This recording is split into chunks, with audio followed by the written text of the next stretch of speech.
No, none that have speaking Wow, lines at that's any rate. really interesting. So, Okay.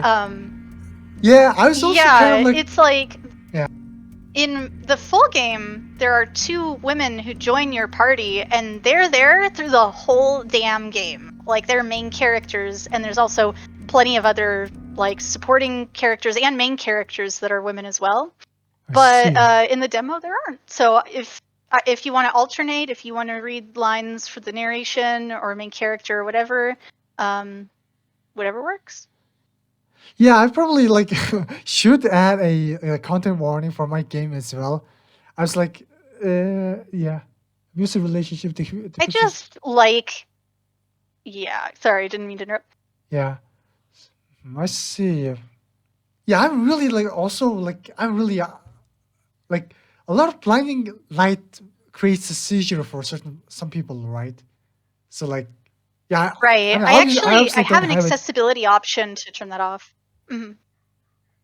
Hi, oh, I see. Leave all content enabled. Okay, I see. Cool.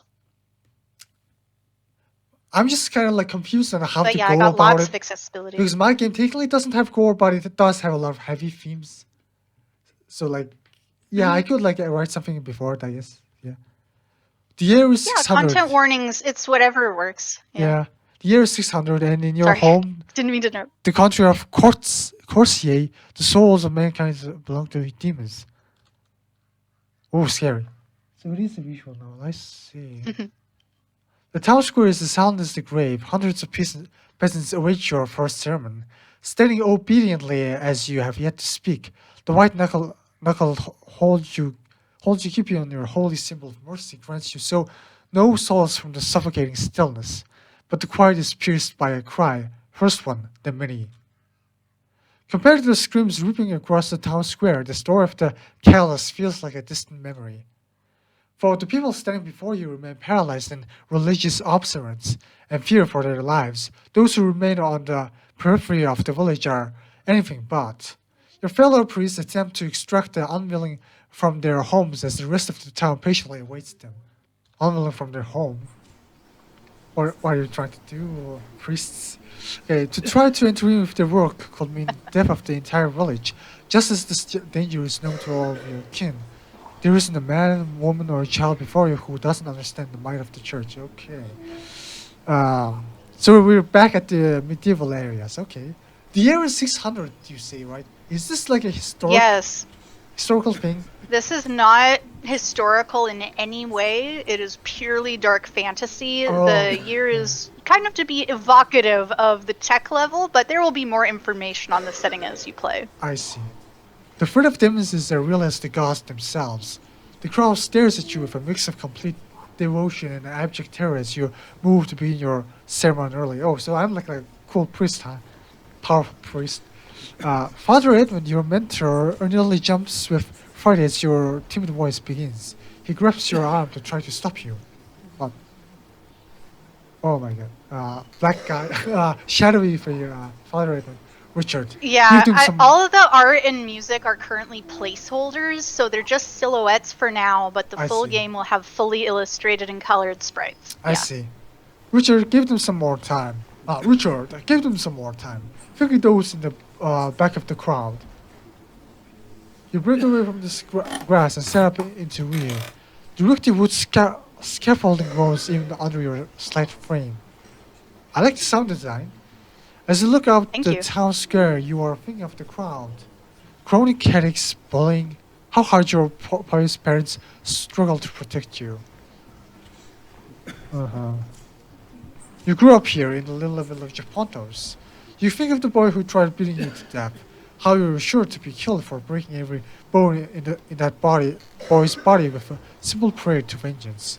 Oh, so I have, yeah. As you said, I have some superpowers, huh? Something like that. Yeah, the Church of Mercy's intervention. When you were taken from your home and your parents, certain you will never come to this place again. Sick, wet squelch of metal on flesh pierces the silence of the crowd, eliciting a sob from one man far at the back. Countless peasants around him rush to hear Shashi's outburst. I know you are afraid. Oh, I know you are afraid. Oh, wait. I'm Richard. I'm your friend, you You say quietly. are Richard. This is a second-person game, so you are the narrator. Oh, I Yes. see. Oh, I see. Yes. Where is from the few Yes. souls It's who quite lead, unusual. few souls who heard your news to the scaffolding, or those who simply saw your lips move near the back. The crowd falls silent once again. Tension builds and waves through the congested mass of warm bodies in their panicked briefing, but you keep your eyes downcast on your body, on your holy symbol, a pair of golden outstretched hands. You see? The timidness in your voice breaks as you lift your eyes over the crowd and call out to them. There is no need to fear. Your king, your God, and Church of Mercy are here with you today. My name is Brother Anxiam, and I'm here to tell you about the catalyst. I am saying that right? Yes. Yes. Okay, yeah, that's I was correct. just kind of confused because Richard. Yeah. Yeah. Scanning the crowd for any dissenters, you confirm the worst case scenario. Just beyond the edge of the square, your fellow priests are forced to back up towards the crowd. A mess of writhing, twisting flesh that was once certainly a man's smokes and bubbles.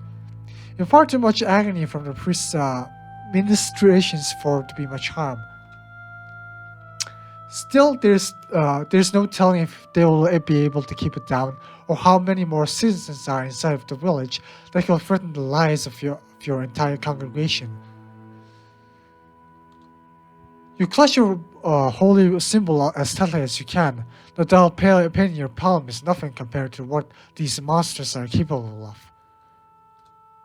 The strongest of demons are often unaffected by the gods, but this isn't even an imp.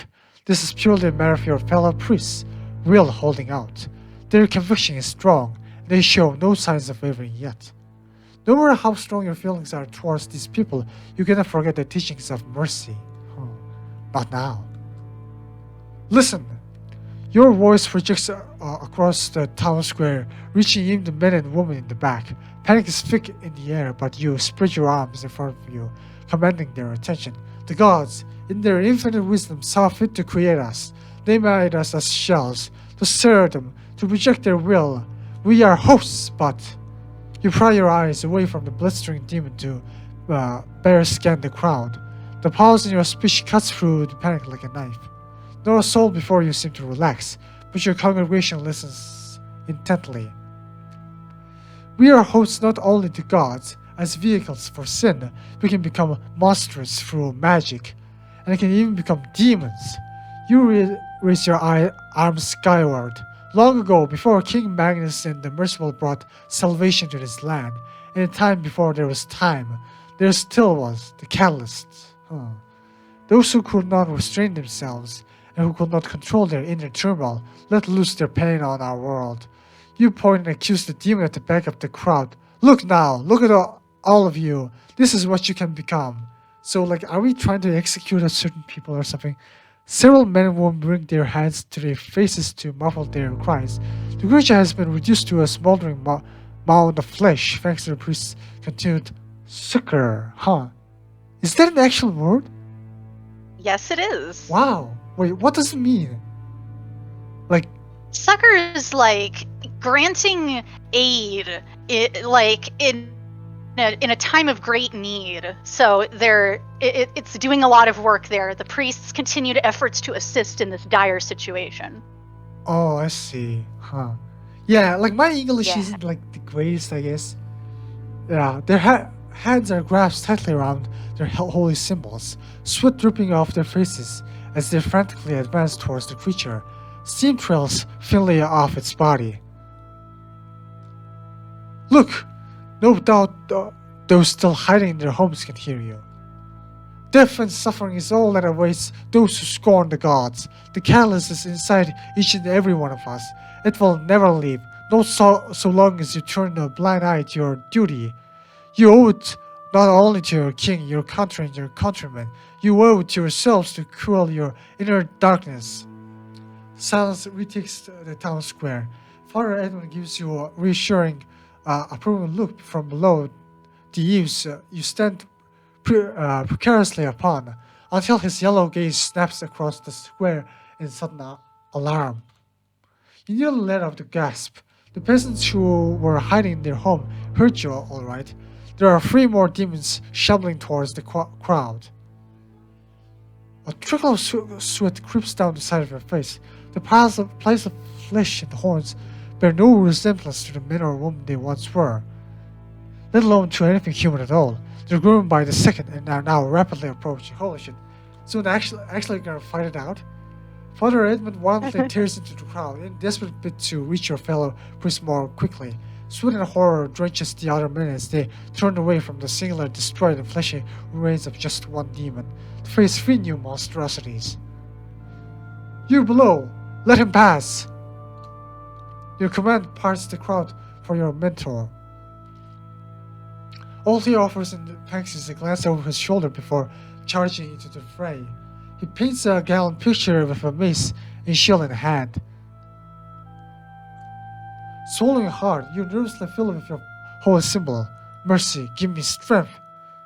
If you value your very souls, if you wish to live, come away from this carnage. Follow me to the crossroads. I think your English is quite good, by the way. This is a ton of reading, and the writing in your game is like not bad at all. Yeah, I just not love bad. peppering some vocabulary into my writing that it's fun for people to look up if they don't know, and fun for them to recognize what they do, you know? Yeah, I kind of just don't know the words that I Yeah. don't use. So yeah, like I guess I should read more novels. Understandable. I suppose. Yeah. At the end of your speech, Hey, you jump down from the wooden scaffolding. Quiet panic builds through the sea of bodies. Even at your substantial stature, it's impossible to see the rest of the fighters in distance. You can only just make out the top of each demon as you push your way through the crowd of countless peasants. Screams rise from the back. Despite the Church of Mercy's best effort, your people's resolve has been broken. The demons have reached the crowd while you push through the throng as best as you can. Father Edmund forced you to take the shield and mace earlier today, and you're still debating using it. The words of reassurance that call out fall on deeper and deeper ears. There are simply too many people, and the smell of blood is in the air. A wave of terror crashes against the farthest reaches of the crowd. Something has happened, but it's impossible to see what. A woman's voice echoes over the building terror. It's got the priest! Oh god. A company of panic follows. The bulwark of humanity kills her march towards the crossroads. Blood cells in the pit of your stomach. I will die here if human stampede ensues. Oh god. Yeah. Like more than the demons. We're all going to die. We're all going to die here. I have a child, please. Let me through. Part of you enjoys violence. It makes you scared each and every time. You don't want to lose yourself. Still, these are desperate times. You've done worse things and have yet to lose yourself completely. An imperceptible smile crawls over your face. Your hand stops trembling, and you tighten your grip on your mace and shield just as a man nearly knocks you over in his rush to escape. Step aside! Your smile winds as you shout at... step aside! Your smile winds as you shout and slam your shield into his face. Wow, am I sort of a sadist? Why am I smiling while hitting people? No, don't worry about it. It's fine, Nakama. This is totally normal behavior. As the piston crashes through the dirt, clutching at his bloody nose, you can see the demons still growing in the distance. Their forms are beginning to tower over the heads of your fellow men. Given the threat of a human stampede and your inability to reach your fellow priests in a timely fashion, you resolve to double back to the highest ground in the square. Oh yeah, that's a smart move because it is actually quite dangerous. Stampedes are really dangerous. Oh yeah, absolutely. Yeah, and I'm actually kind of surprised. Like, is the stampedes like more dangerous than the demons? Like, it's a very good question. Like you do wonder, right? Like which one's the bigger threat right now? Yeah. It takes a few minutes of agonizing precious violence. I said step aside to reach the wooden platform. The rickety rotten structure sways dangerously against the waves of people pressing against it. You've never been so grateful to make use of your sickly frame. You can leap into the platform and instantly get your footing, dropping your mace and shield as quickly as you can. Okay. First Okay, if I choice. like ask for a restraint, it's going to like might hurt the people. So pray for comfort, I guess. Okay. Okay, I'm going to use my Very superpowers. Huh? interesting. Sweet. Yeah. Blood pours from your palms and mouth. Holy shit. Sheer force of will keeps your knees from buckling. It's not bloodlust, but euphoria that takes you. A goddess works through your fractured mortal coil to influence the roofing mass that has become the village of Pontus. Everyone, even the demons, stop moving as you finish the prayer. Your panic is involved by the hands of mercy.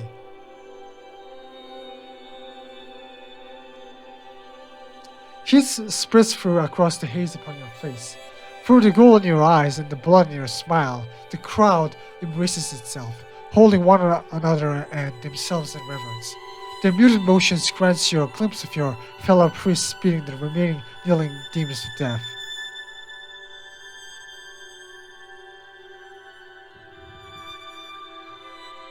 Mercy in different form. The crowd's trance could last days or seconds. It doesn't matter. The guards are merciful, you say, before collapsing. The world goes dark. Wait, did I pass out? I guess that's the cost? Yes. Wow, 5 years pass. Okay. Yeah. Just one hit after another. We just keep moving. Keep moving forward. The gods are merciful. Yeah, I like the font.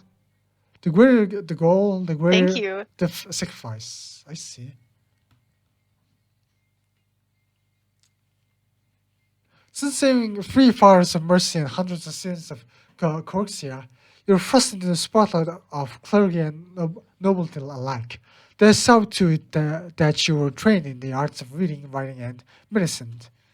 Despite you being only 24 years of age, the hope is that your gifts will enable you to explore the ruins that litter the land. Legend tells of unimaginable secrets lost among their many stone halls. As you venture from the civilization into the wilds, the pack you carry is altogether too heavy for your emaciated frame. So it's like I'm kind of like tired or emaciated. What is? Very, very thin and weak. Oh, I see. Ray, your faithful mastiff barks happily from time to time as you risk deep into the wilderness. Oh, many days of hard marching, you see fragments of ruins everywhere. Monuments to lost kings, collapsed stone columns, statues in the image of gods, strange carvings on buildings, whose meaning has been lost to the ages. This will be your greatest pilgrimage. You know that the ability, the king's family, your patrons, are intensely interested in your mission, but you have your own reasons for exploring the ruins. There could not be a nobler goal than to search for a cure to humanity's greatest application, the subject of your research, than that nefarious phenomenon that turned men into demon, the catalyst. Of course, you are not the first human to have the idea. Many men and women go missing in the ruins each year, despite legend of the dangers within. The few who have returned are usually scarred and traumatized beyond all recognition. Your heart is unusually light, given the threat of such danger. You know that you go forward not just for yourself, but for humanity. It's a good feeling. I mean, buddy, you could like bring a team or something, you know? No, that would make sense. Nakama. That would be very wise to do. You have to strain your neck to look up as you can approach and understand. But like, yeah, I understand. I'm not trying to like criticize. There are like a lot of egoistic assholes that who think, oh, I can just take all this on my own. And I think my main character, we don't know much about him, but he might be a little up in his head, you know. There's a lot of reasons for it. It's gonna be great as it plays out. I cannot wait.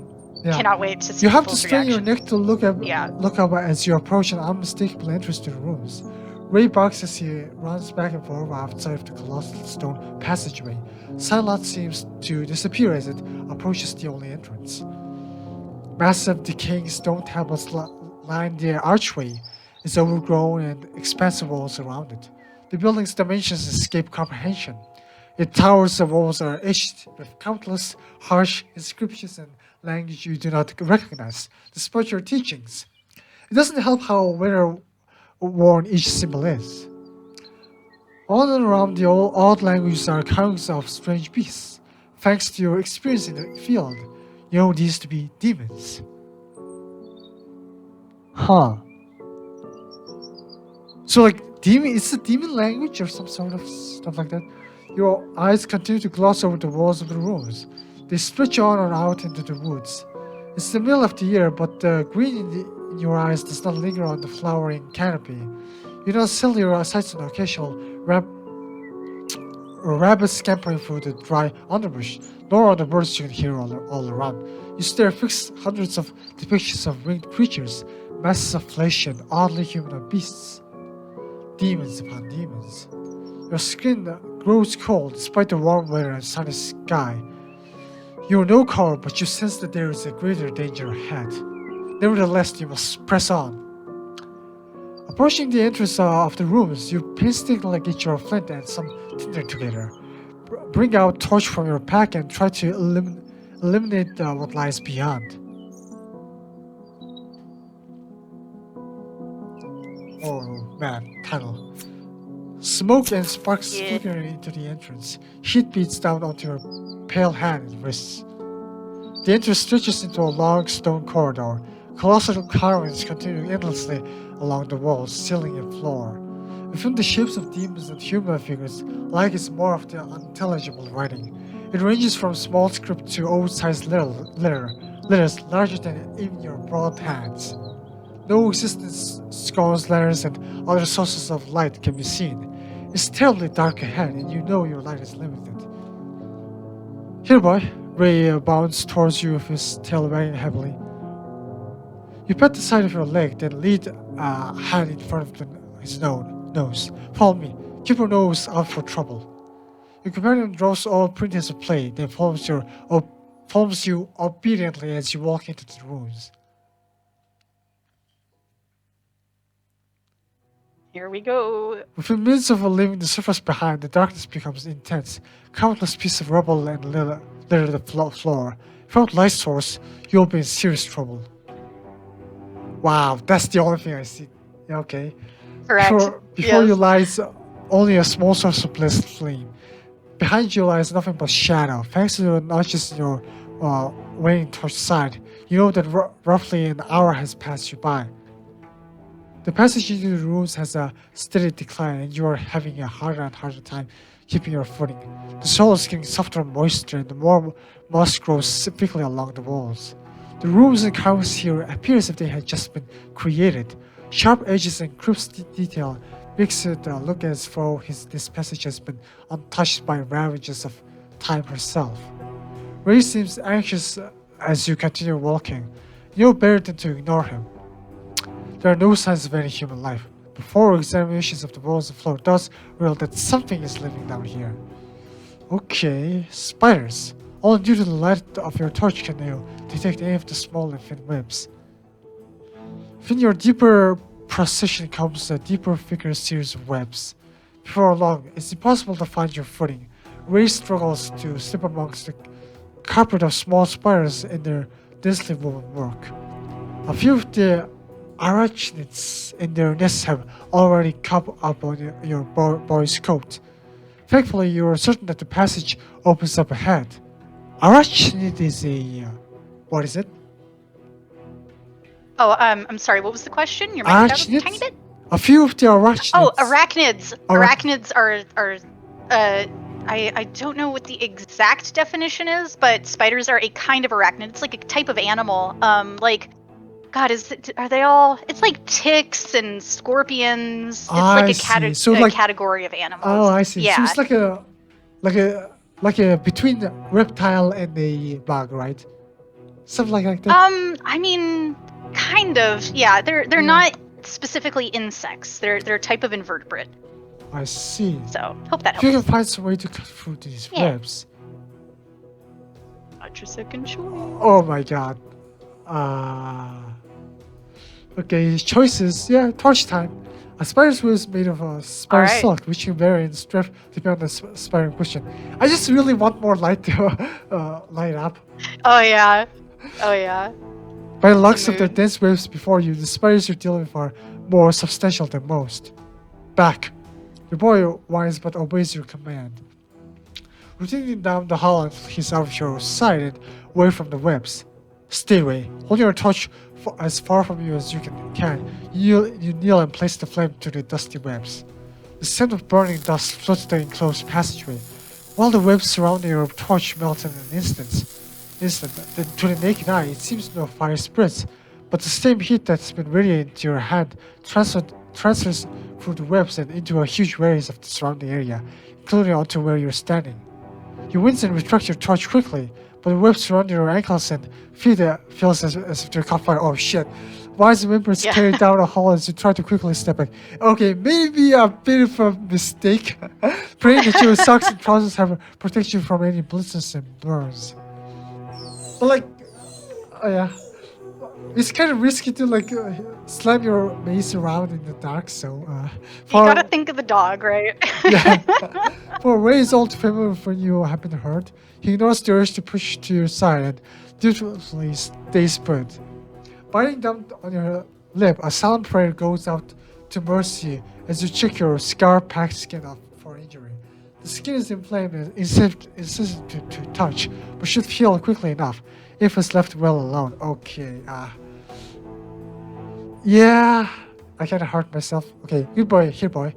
The strength in your voice redoubles as you look partially clear path. There are a few patches of stone that were absent of webs that stop the spread of flame. You keep your torch afloat, taking your time to burn the webs as you go. Extreme caution is taken to not start a large fire or hurt yourself again as you carve a clear path forward. Your grip on the mace and torch tightens upon reaching an opening in the passage. Whoa! A colossal chamber stands before you. Dense wet webs are sprung from the high and smooth ceiling down the mossy floor below.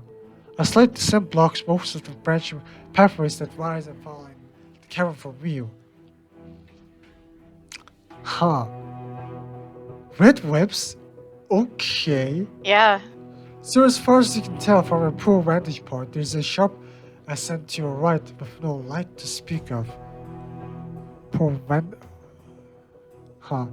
The other exits are too dark to discern, so you carefully venture forward. There appears to be no life or additional features in the cavern, save for the density of the webs deeper in. The wet crimson weave that stands before you is impenetrable by light and flame.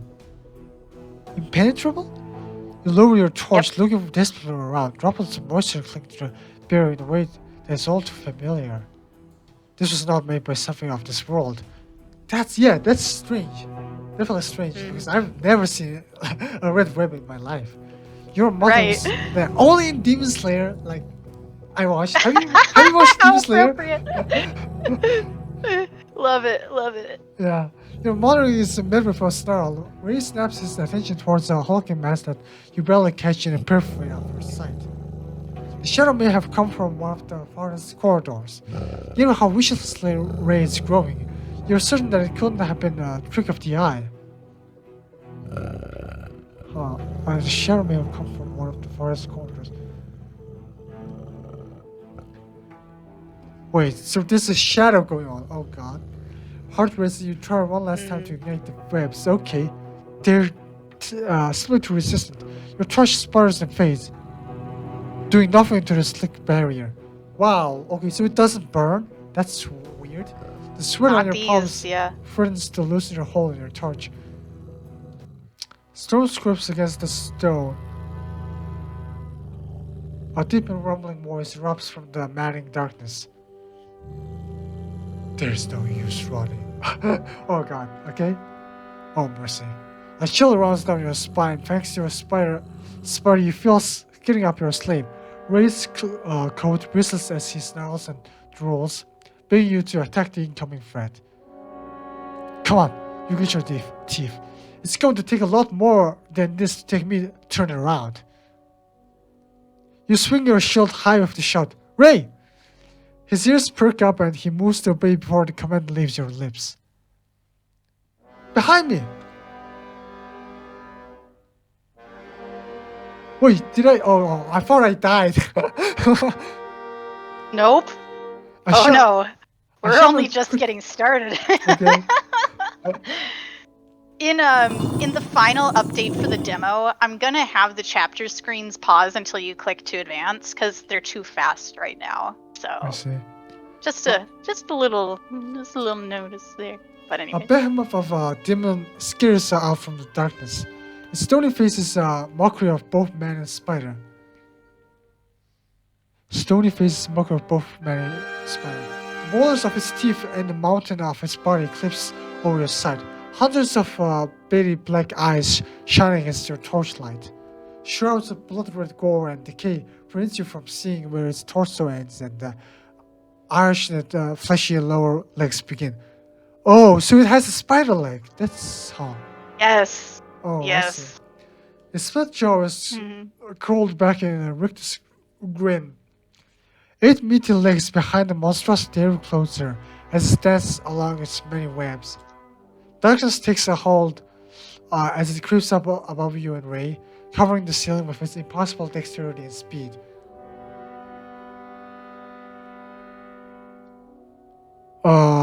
Okay. Kneeling down, shield high, you fight to not to reach at the altar of rot. Ray has yet to move from behind you. You'll die before letting this demon get so much as a glimpse at him. Goodbye. The steady drip of Ray's saliva is the only sound for many long moments. While he bares his teeth, he'll rarely tear through the flesh and rock I like to protect you. The sight of your body slowly fading into darkness makes you realize what the demon has been waiting for. So like he's like waiting for my torch to go out. Oh yeah. There Oh, it is. predictions. Yep. Okay. Uh-huh. It pains you Yep. to do so, but you take your eyes off the demon, wait for the briefest of moments to get another torch from your pack. You can't afford to be in complete darkness, I see. Stale air rushes forward as the colossal demon lunges to attack. The remaining embers on your torch threaten to go. As you're engulfed in darkness, you let loose a single shout. Ray! He faithfully leaps in front of you. While you light a new torch with the remnants of the old, all that can be heard is your hound snarling, his teeth gnashing ahead of you for excruciatingly long moments. Embers are stroked into flame. Casting your light ahead and bringing up your shield once more is a challenge, thanks to how severely you're shaking. Riz just put a head in the cavern, bowing waves and biting aggressively at his bonds. Righteous anger has you scream at the demon and take a hold of step forward. What have you done? A wave of terror hits you as you realize that you've lost your temper. You nearly drop the torch as you try to cover your mouth. At the sight of your panic, the demon's laughter takes on the likeness of avalanche. Yet the only boulders that fall are the teeth that slowly descend from the ceiling to leer at you. Come and see, the demon drawls, harsh as stone, sickeningly sweet. Come and see your pet. It is near like so many before. Keep coming, deeper into my web. See how far your heroism takes you. Tears well in your eyes. Mercy forgive your language, but no one fucking touches your dog. Pray to vengeance for retribution. This is a real difficult decision because if I go too soft, I might just die. So, retribution. Come on, the dog must be protected. I love it. It's great. It's great. Tears in your eyes threaten to spill over as your demon taunts you. You feel like a child again, like the little boy in Pontus who was built into bin so many times before. Shrink back to your parents' teachings and how they cautioned you so many times against praying to the gods for trivial matters. This is not trivial. No. Dog life. Fear was on them each and every time they warned you. They tried to hide it, but they knew all along what you were capable of. You have always been so close to the gods. Your devotion has been unwavering from the first day that you asked vengeance for guidance. Your first prayer to the god of retribution is clear in your mind. The desperation that you felt, the way that you begged for deliverance from the beatings and sufferings from inflicted on you, when vengeance broke every bone in that child's body for you. That very same righteous fear completes you now. There are no tears. You slowly set the torch down on the floor beside you. Before parting your gaze from the demon for an instant, the smell of burnt dust catches on the air as you unsling your shield, clasp both hands together, and pray to the god of vindication. The first words that you leave your lips catch in your throat, and acrid thick liquid gurgles up from deep within you, pulling you over from your lips to your chin. Okay, I'm going to like cough up blood, I guess. Ray once gnasts against the bonds ensnaring him.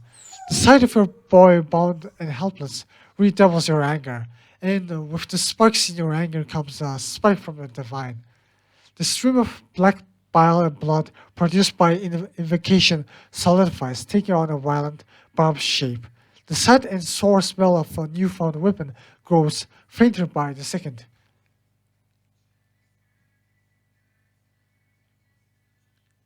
All the heat of the torch beside you provides an anchor to reality. Lifetimes upon lifetimes of slaughter drag you down into the abyss of hatred.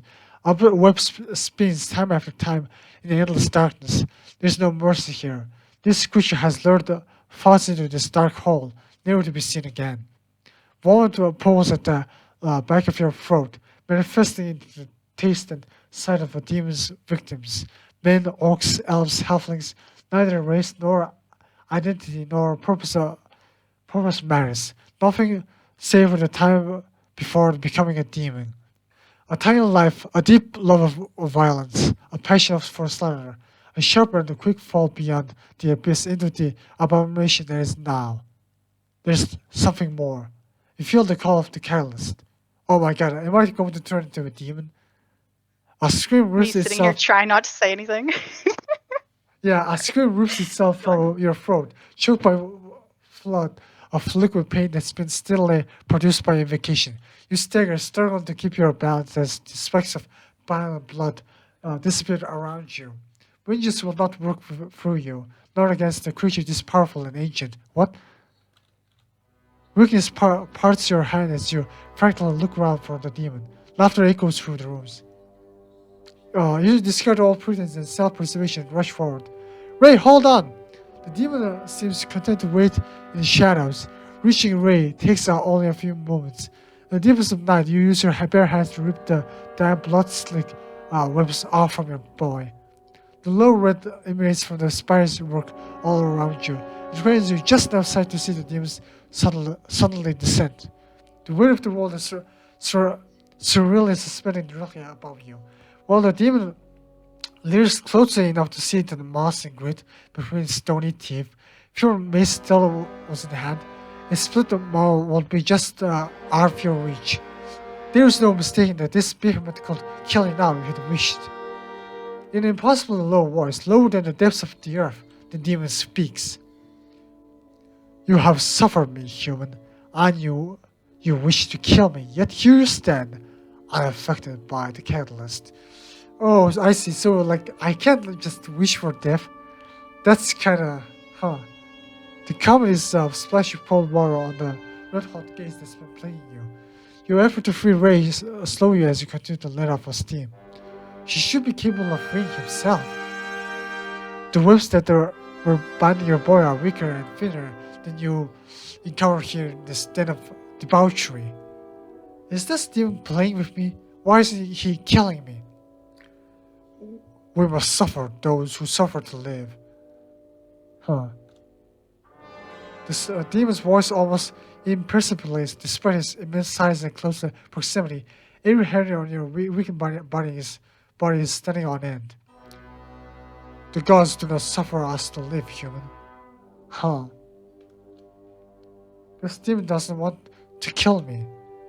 You start racking your brain for any mention of demon that wasn't a homicidal monster. In all of the church's teachings, not a single record, story, or legend tale or account comes to mind. I guess the church's teachings might be a lie. What do you want with me? I endure through the ages. Victim after victim crawls into my web unwittingly. I have suffered countless impeccable assault. I stretch my legs, human, but I wish to stretch my mind. Do this for me and I will do something for you in turn. Huh. I stretch my legs, human, but I wish to stretch my mind. So I'm supposed to entertain you with puzzles. Yeah, you should play my video game. That's for true. Right?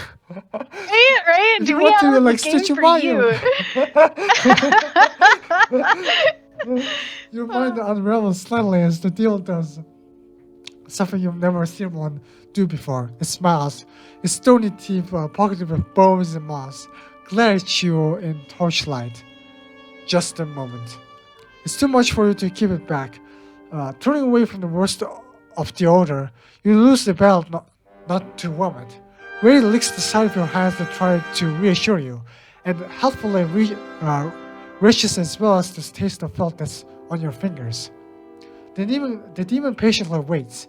You get the impression that this creature has more patience in the cracks on its face than you do in your entire body.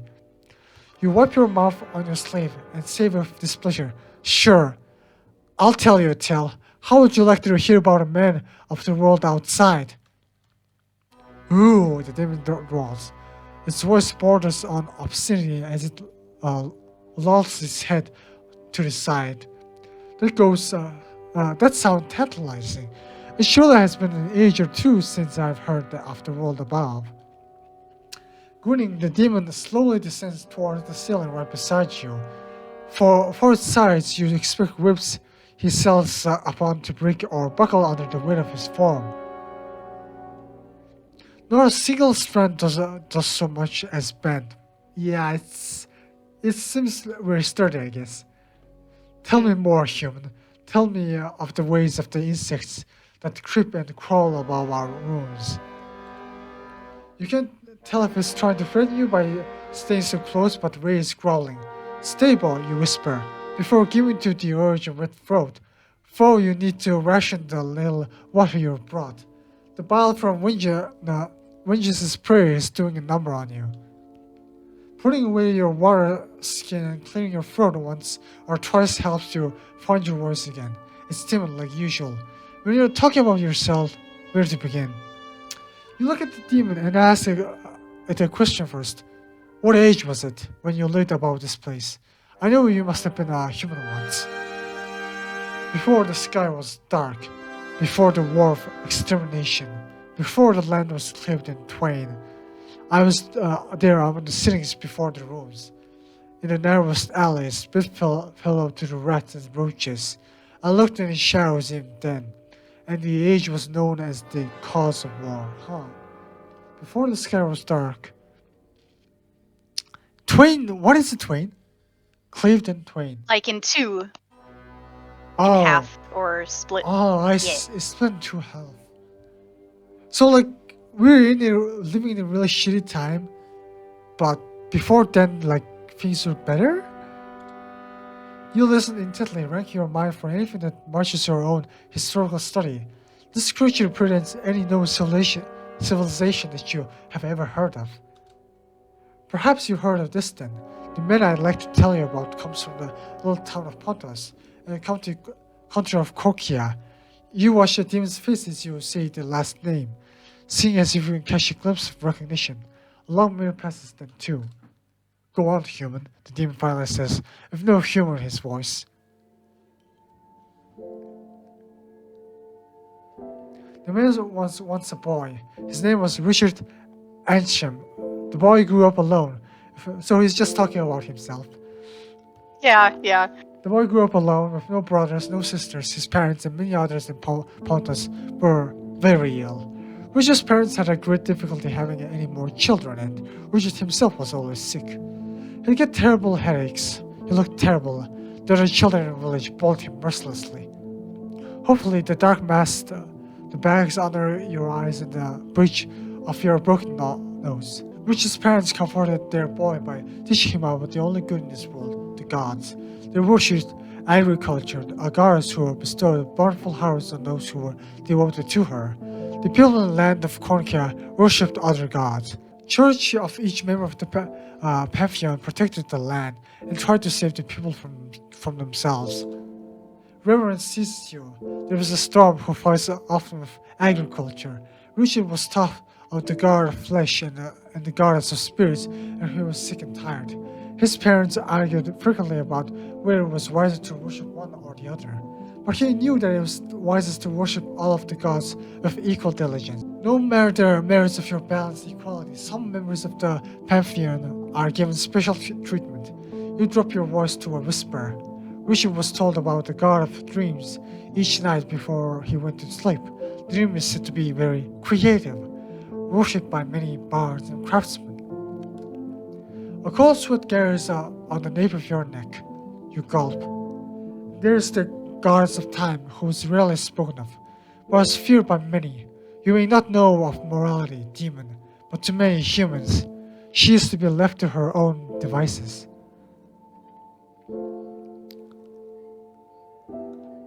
The demon is laying its head on two of his spiral-like legs like a child listening to a fairy tale. The picture of is deeply unnerving, enough to give you pause. Well, the demon impatiently waves one of his legs at you. Go on.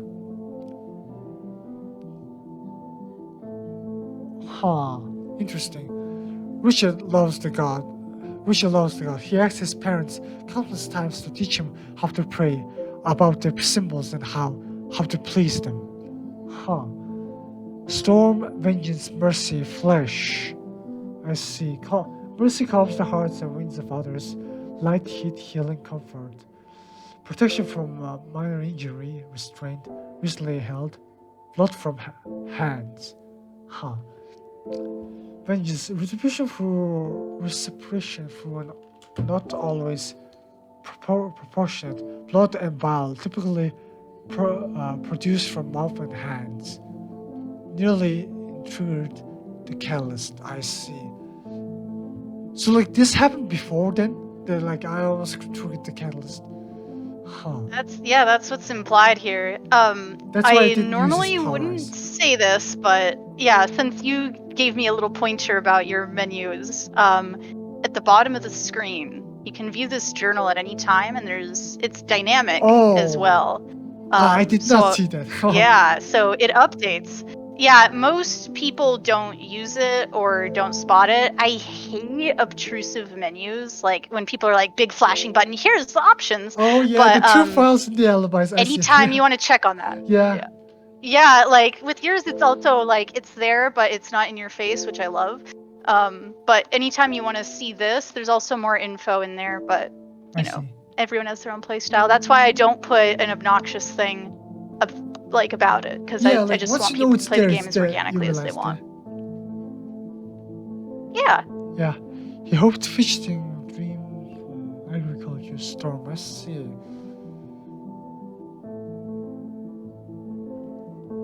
Flesh.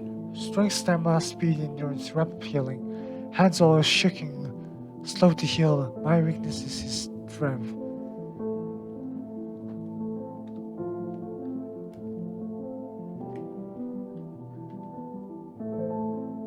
His parents always cautioned him against calling on the gods for aid. They warned him that the gods were just, and that was why mercy, your fishdom intensifies. The gods of compassion is worshipped primarily by the king. He pauses again and look at the demon to explain. King Magnus, the merciful, rules all over the Corsia, you see. He favors the Church of Mercia above all others, and they are usually the ones to preach to the populace about the importance of apathy and restraint. Of course, the demon replies. But go on. The last deity that Richard learned was vengeance.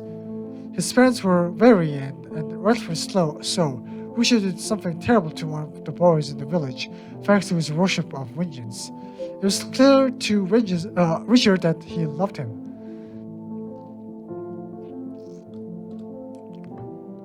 A demon doesn't need to know about your relationship with the gods, let alone how you are blessed by him, or how much vengeance has favored you. Richard knew that he was protected even when the Church of Mercy came to kill him. You swallowed hard and choked down the thought of your father collapsing to the floor in your home. Oh wait, did I curse my father? Whoa, flames, torches. pitchforks. Oh, a bunch of people tried to kill my family, but Mm. really licks the side for your hand. You can tell how upset you are even if you're doing your best to hide it. A demon, of course, doesn't recognize the emotion. Demons don't recognize the emotion. I may have an entirety down here, but I don't want to spend all of it waiting, human. What happens next? The church was so impressed. So I guess the demons don't age, huh? That's super OP, I guess. The church was so impressed. They took Richard. They took him from his parents, and they trained him in the ways of mercy. They were very careful to never leave him alone again. Richard grew up never having loved a woman or knowing love in the world outside. What am I saying? Why is this hurting so much? I want to meet women. That's why it's hurting. You got bigger problems right now, Richard. I'm sorry. You slump down next to Ray. He looks at you again, picking cobwebs out from his fur, oddly cathartic. If only picking at the painful old memories felt as sweet. You force levity into your tone and give a pained smile to a demon towering above you. But it was good to not be alone, to be among people who care for me, and to have the gods. You don't catch your slip and continue with the story. I became so strong, unbelievably strong. You're the first demon who's ever challenged me, and I don't even know your name. Those within the rooms have bestowed upon me the moniker Master of Webs. You, Richard, may call me Malmos. I didn't say my name right, but I think Right. it's kind of like the demon kind of inferred from my story. Yeah.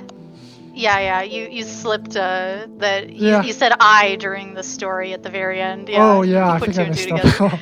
His colossal head bows slightly. Yeah. You're slightly not back. Why am I telling this demon all of this? Why am I having the most human conversation of my life with this abomination? Yeah. Yeah.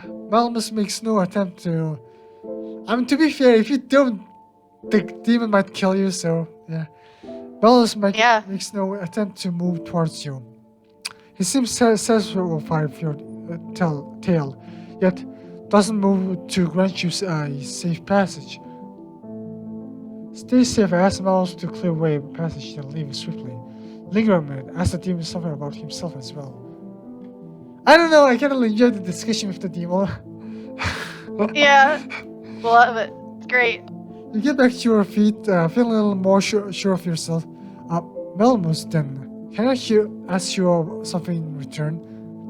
Did the demon share the name to me? Master of Webs. Yeah, he did. Oh, you may. I see. Call me Malmus. I see. Yeah. Okay, I should probably. Oh, this game autosaves, right? Huh. Correct. You're locked in. Oh, I can't save. Oh, I see. So that makes choices very difficult. Right. You get back to your feet. It's meant to feel very weighty. Yeah. Feeling a little more sure of yourself. Malmus, then, can I ask you something in return? You may. I've enjoyed your tale. I don't presume to know how you feel about your life, the things you've done, but if you could have lived a different life, would you? The Demon Slayer returns. He seems reminiscing. If I could have done things differently, Malmus' smile broadens. No, I think I have not.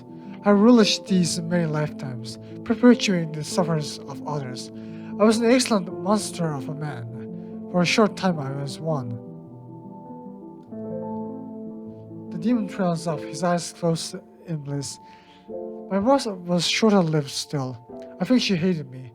Until the very last moments. But alas, Richard, I think not. Perhaps I would have liked to have met you a few hundred years sooner, before my memory has faded as much as it has. But that is all. So this dude can't go in the sun or something? I mean, people will try to kill him probably. That's the question. Yeah. Right? Giant man-like spider. Yeah, made of I mean, stone if you and go meat. into the sun, people will try to just kill chillin'. him. So, It's understandable. Imagine you just like go to the library and this thing's like wearing a cardigan and glasses on like each one of the hundreds of eyeballs. I don't think it would go over very well. I mean, in a perfect world, maybe. Yeah. Utopian Corsair. Yeah. Malmus Estonia eyes open and he scares to the center of the room. Your torchlight barely illuminates him, but his voice echoes out to you. I'll clear one of the passages for you. It'll be a waste of my work to clear them all. To the north is my dead, and my many lesser demons dine there. It'll be suicidal to plunge in carelessly as they are always hungry. They wander the rooms. I will command as many as I am to able to not attack you, but I cannot guarantee that they all will abstain. Your skin crawls as you brush one or two spiders off your robes. I guess the spider dude also kind of like feeds on humans, I guess. I was just lucky, I guess. The paths on either side of the den lead deeper into the ruins. Many traps lie beyond. This place has been built to where on the stone is heart of humankind. Many who come here forget what it is to be human. Oh, when you come here, forget what it is to be human. That same stony smile leers at you again. You are rapidly remembering your hatred for anything of this creature's kind, but you check yourself. What of those two? You ask, nodding towards the two corridors that Malmus has yet to identify. To the west is a passage to a strange pocket of rooms. Some say therein lies its greatest secrets, but I have never seen any return from there. In all many years, natural and unnatural creatures lay in ruin among the stone there. Not even I know what lies in the deepest recesses of the ring. To the east is another passage of the surface. The steep incline is a natural defense for my demon, and a certain demise for all those who resist them. You will have great difficulty scaling its slopes. Just a minute, you say, grabbing your pack. This is what I come down here for, right? You scramble to get your cartography equipment out. It's going to take you a few minutes, but this gives you some time to decide where to go next. I see. Sorry, thanks to waiting out, he is actually giving me instructions on where to go, I think. That's cool. Yeah. I see. Ta-da! So I see. Okay, I can save. Damn it. Nope. Strange pocket of the secrets. Sorry. Yeah. Deeper into the room. Big choice. Big choice. Mhm. Strange pocket of the rooms. Greatest secrets. Higher feeding den for lesser demons. Deeper into the rooms. Lower. Oh god.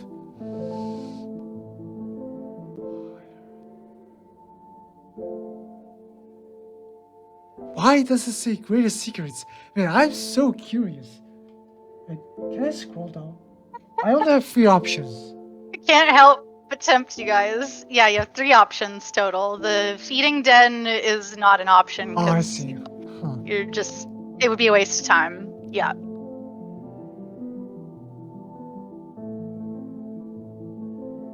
There's actually water there. I mean, I guess water is fine, but am Sounds I like it. thirsty? Not really. Ah man, the secrets are really bugging me. Yeah, man, the curiosity killed the cat, right? Yeah, it's true. Oh man. There's loot boxes there, so let's go there.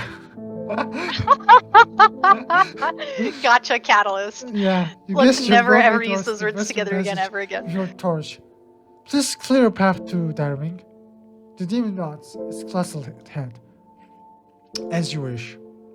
Mal's motions are mesmerizing as he lifts the blood red strings from the rock and stone and drops them harmlessly to the floor.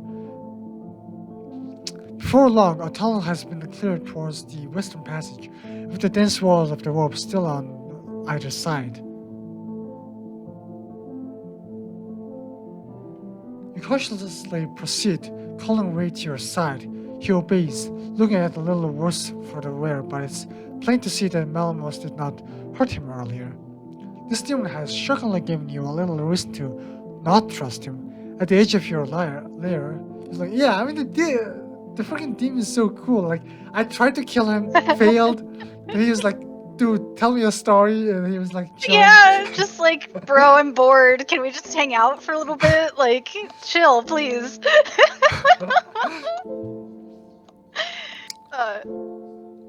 And then was there, willing to leave this place for more than what you entered with. I came here to cure the catalyst. I want to find a way. Demon erupts into laughter. The weary walls quake with the sound of it. You see hundreds of spiders scare around in their webs, frightened out of hiding. It takes a moment for your heart to settle down as laughter subsides. Okay, let me just get a good drink because I'm kind of. Yeah, you've been doing a lot of reading. Yeah. Let me know if you want to tag out. I could read. If you need a drink break, whenever. I'm good.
There we go. I should be back.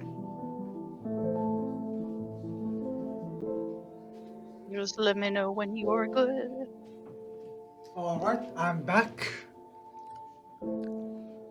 Also, Awesome. I am grabbing a cup of instant coffee because time is of the essence.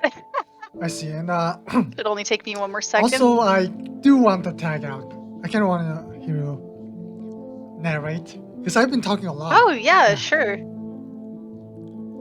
Yeah, it's like a very solitary story at the beginning. The full game has the cast just explodes, but at the very beginning the scope is quite small in terms of cast. It's like the polar opposite of your game in that sense, which is really fun to me. Yeah. Like seeing how different it is in that respect. Yeah. Yeah. My game is the like history the more screen's working characters there are, perfectly. the I'm so better. delighted. Yeah. Nice. Yeah, with my other writing, like with the source material that Catalyst is based off of, Catalyst Quest, I there's over 200 characters over the course of 11 books. It's huge. So I love big casts. There's going to be a scene with 13 named characters deep in the full game that I'm very excited for. Actually, wait, no. 15. There's two that Wait. I won't spoil anything. But anyways, yeah.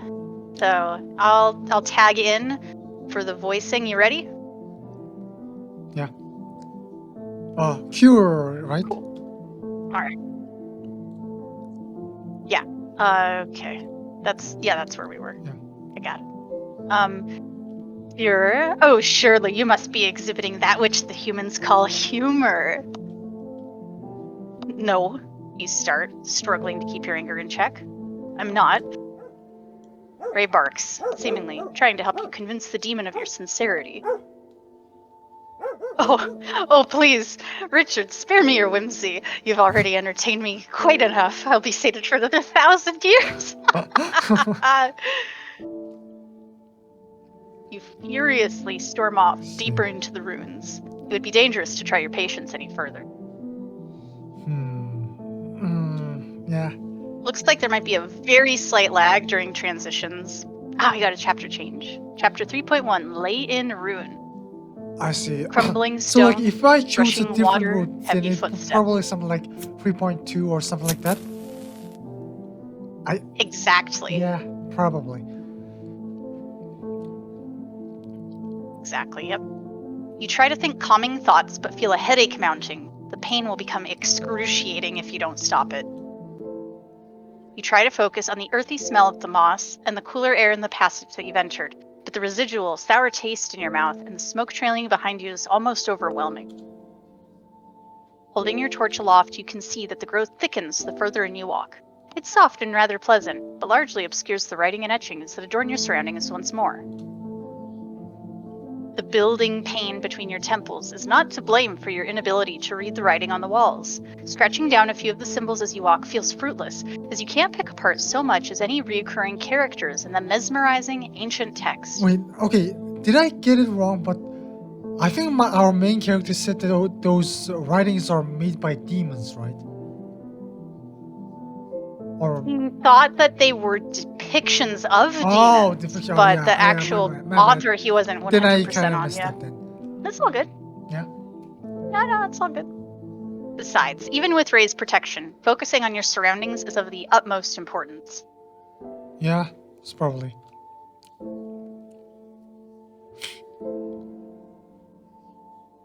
At least another hour passes by. Your torchlight is dwindling. The dimming light halts for their attempts to admire the strange language inscribed on the walls, or the accompanying portraits of armored figures alongside it.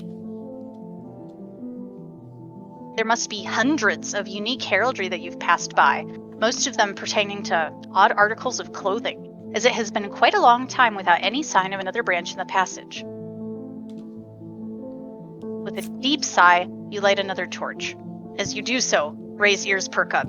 Two distinct sounds resonate far down the passage. Rushing water, very heavy footsteps. Oh no, not again. The light at the edge of your torch is met by a wall of solid darkness. There's no telling how much of the passage remains, or how far off the sound came from. Huh. Okay. You're bold, but not a psychopath. Better to protect yourself and your dog moving forward than to give off the wrong impression. Huh. Well, I mean, did the other team didn't talk about having a roommate? So, what is this? Hey, boy, let's see who's doing our Could you imagine? patience. Even down here, you're still a man of the gods. The hold on your torch redoubles as you take your shield off your back, keeping both items held before you and Ray. Oh, sure. I guess I'll take Richard. Oh, do you want me to do the voices too? I mean, I guess I'll Okay, take okay. Richard. Show yourself. The moss must be hurting the acoustics of the passageway. Your voice is muffled, and there's no echo from your call. Early enough, no one answers.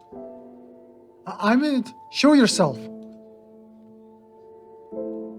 No one responds, and the footsteps promptly cease. I mean, it might. I Ray mean, at remains- least it's not comforted in itself to attack me. Ray remains completely at ease. You steel yourself. Only the soft plodding of your web-coated shoes, your dog's light steps, and the sound of water register to your fried senses as you keep moving forward. Eventually, the light of day meets your torch. Whoa. So I got out of the cave. Huh. We're way too far underground. How is this possible? Sorcery? The path you traverse only extends a few feet outwards before ending in a sheer, vertical, craggy drop. You could cut yourself just from looking at it. Huh. Water rushes from below your feet, flooding the small platform just ahead, making it just as precarious as the two staircases leading away from the edge of the brink. The descending steps are more than a mighty leap away from where you stand, one leading northwest and the other northeast, with a tremendous gap between each one. They have completely collapsed in so many places, only a few of their steps remain. Both are supported by impossibly tall bases. Their bottom, the end of the waterfall, and whatever lies beyond the brink cannot be seen, as the entire moat is encapsulated in a warm, glowing light. Just when you think you can make out something from down below, even brighter daylight shines from beyond the stairs. It must be several hundred feet away from you at the opposite end of the cavern.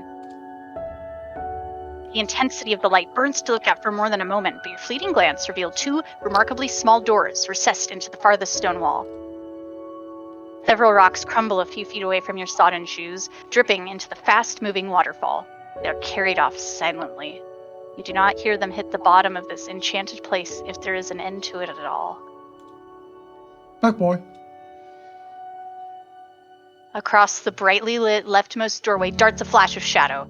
The figure moves too fast for you to get a good look at it, but the sound of heavy footsteps fills the air once more. Huh. But there is light in here, right? Like that's why the picture is showing this. That's weird because I actually went down, but we're not out of the cave. Yeah. Hey. No reply. Whoever it was, they vanished from your line of sight. You cautiously step forward. Eroded stone threatens to crumble from beneath your feet.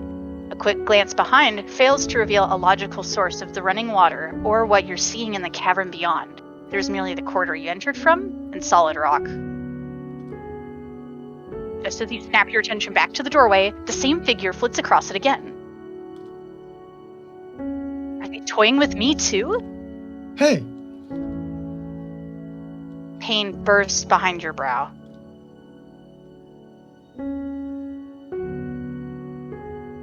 Oh. Several rocks give way from Ray's feet as he instantly steps near to you. What was that? Staggering backwards. Yeah, like there's that. Sorry, what? Like flashing red light. I was like wondering, did I fall down? Yeah, I didn't. Yeah. Oh. Yeah, there are transitions in my game that use color, and it is a known trigger for epilepsy, which I have as a toggle. You can disable all flashing light transitions in the options setting. Yeah. Very easily. You can also disable screen shake with a toggle. But I digress. Staggering backwards, you nearly double over in agony. while struggling to keep your footing. You plead as your vision swims from the pain. Not now. It's like someone's driving a dagger through the back of your skull. You can't tell if the figure's lingering in the doorway or if you're seeing spots. No. You slide down, unable to stand. The pain is escalating rapidly. Speech escapes you, so you gesture for Ray to come over. He instantly complies and leans hard against you, while growling at whatever it is that must be lurking ahead. Is the pain more... Oh, it's freezing. There we go. Is the pain more like a cold knife being stabbed into my temples? Or is it more like a very hot one? Oh my god. some It's sort of because I retribution? did that curse, right? Maybe. Hmm. Is this what it feels like to die? Your musings are difficult to manage, as even the sound of the rushing water is excruciating. You close your eyes and hold on to Ray. The sounds of the runes grate against your heightened senses. Crumbling stone. Rushing water. Heavy footsteps. Ray. A pat on A me. pat on his side. Defend. You are reluctant to remove a hand from his fur, but the source of comfort is far less important than your physical safety. Your pain spikes as Ray's growling intensifies. He's heard something else too. Soft paws tread over the ruined stone below your feet, with a few steps towards some unknown creature. What is on me? What? What is on me? Wait, Oh, sorry. Yeah. Yeah. Panicked, unable to really see, you back up against the stone behind you for support. So stay back. It's the most bizarre sensation you've ever felt. It's as if 5, 10, even 20 hands are crawling along your robes. In absolute terror, you try to brush them off, but the movement is too much. Oh, so there's like invisible things. Oh my god. The torch you were carrying was cast aside. Dragging yourself over to it reveals that the item is cold to the touch. You've been out for at least 2 hours, but it could be longer. The daylight coming from above is unchanged and equally unhelpful. We'd better get moving, boy. Ray wags his tail excitedly, looking at the ruined staircases for permission to go ahead. Oh, I have an idea. Well, I have an idea. Okay. What if options, because it's much better. This is dramatically better. What if in the options you turn the text speed up all the way so that it loads the whole box instantly? That might help a little bit. Text speed. There you go. Oh. Yeah. There we go. Well, maybe not just yet. Oh, I see.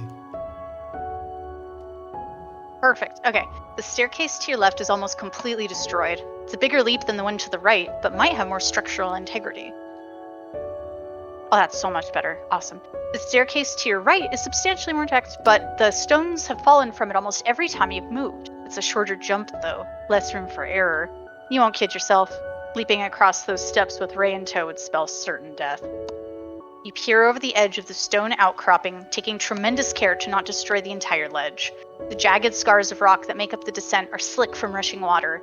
Any handholds are precariously placed. The descent is concave as well, so you would be fighting to move with every step. It seems that the waterfall terminates in a long, stone-lined passageway, though it must be well over 50 feet below. The longer you peer through the golden light, the clearer the flooded bottom becomes, but making out any details is nearly impossible, as a dense mist obscures most of the ground from your sight. You are no sailor, so there is no knowing how well any knots you tie with your rope will hold. Still, the walls may have more integrity than the floor does, and going down from here may be a viable option. Searching the walls for a stable surface, you're pleased to find that several outcroppings hold fast, no matter how hard you pull on them. Here we go. Circling down this terrible idea. Return to Melrose later to search for an alternate route. Oh man. Okay, so man, like, I don't know what the hell am I doing. I just like thought, ooh, secrets. Yep. Yep. There's it. Just plowing ahead. Do you risk being And bullied that's by Malamo? so weird. Because if I Because you know go he's gonna give you down, endless shit. then I probably can't Right. like climb up. And I was like out for 2 hours, and was it because of some weird hand things, invisible things attacking me or something? Oh my god. Who knows? I don't know. You wanted secrets. You got secrets. Okay, let me. Oh, wait, what was that? Oh yeah. Can I? Oh. Yeah, I think going back is probably the better idea because if I go down, it felt I probably Mhm. can't even get up, and even before then, like Yeah. the fact of me crawling and like the stone ledges on my under my feet might fall and break down, and I might die. Yeah. It's First and foremost, you would live it's the truly a truth. terrible idea. Yeah. Yeah. First and foremost, you are the leader of the Church of Protection. Descending with nothing but a thin strand of rope in your faith could easily spell the death of you and your dog. Here, boy. It's lagging.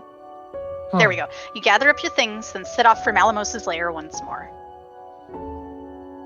It's still on the last dialogue box. There we go. The hike back to Malamos's lair is a tedious one. I wonder why it's lagging so hard. Like if there's some server connection setting we could enable that would make it better. Emerging from the long, mossy passage into a den of red webs and killer spiders is almost a relief. Regrettably, the tunnel of webs that you came through is shut.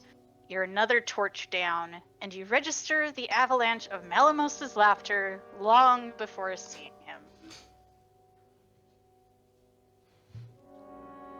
Back so soon, the walls and webs all around quake with the demon's amusement. Hmm. He hasn't stopped laughing at me since I left. Have you? You speak through clenched teeth as the Master of Webs crawls into view. I need to find a different way through the rooms, Melamos. He is upside down on the ceiling, trembling with giggles. Yeah. Guess so.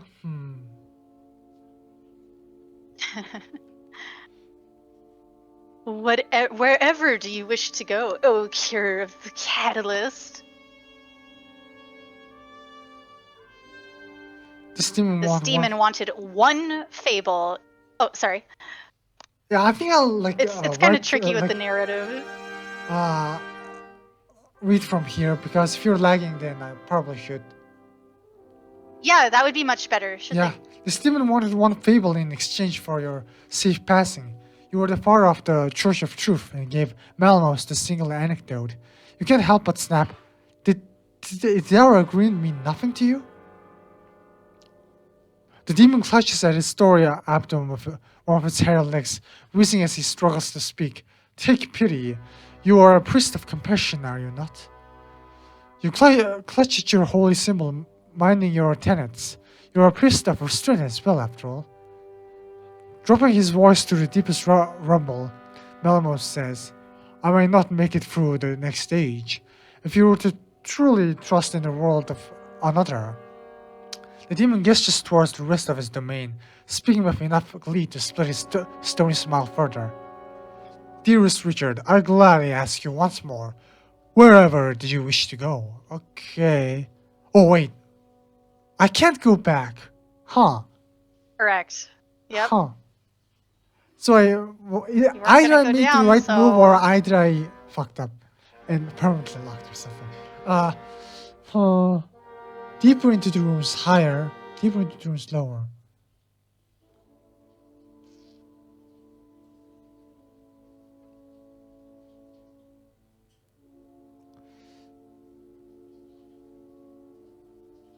And honestly, I want to get out of this place. Also, water.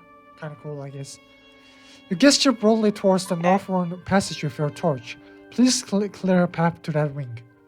The demon nods its colossal head. As you wish. Malamos's motions are mesmerizing as he lifts the blood-red strings from the rock and stone, and drops them harmlessly to the floor. Before long, a tunnel has been cleared toward the northwestern passage. with dense walls of web still on either side. You continuously proceed deeper into the rooms, trying to think calming thoughts, while focusing on the earthy smell of the moss and the cooler air in the passage that you've entered. The remnants of your headache may be exacerbated by the smoke trailing behind you, but simply getting distance from the enchanted passageway lifts your spirits. There it is. Oh, I see. Your guess was correct. Let the dead lie. Cobwebs hang limply in the absence of wind.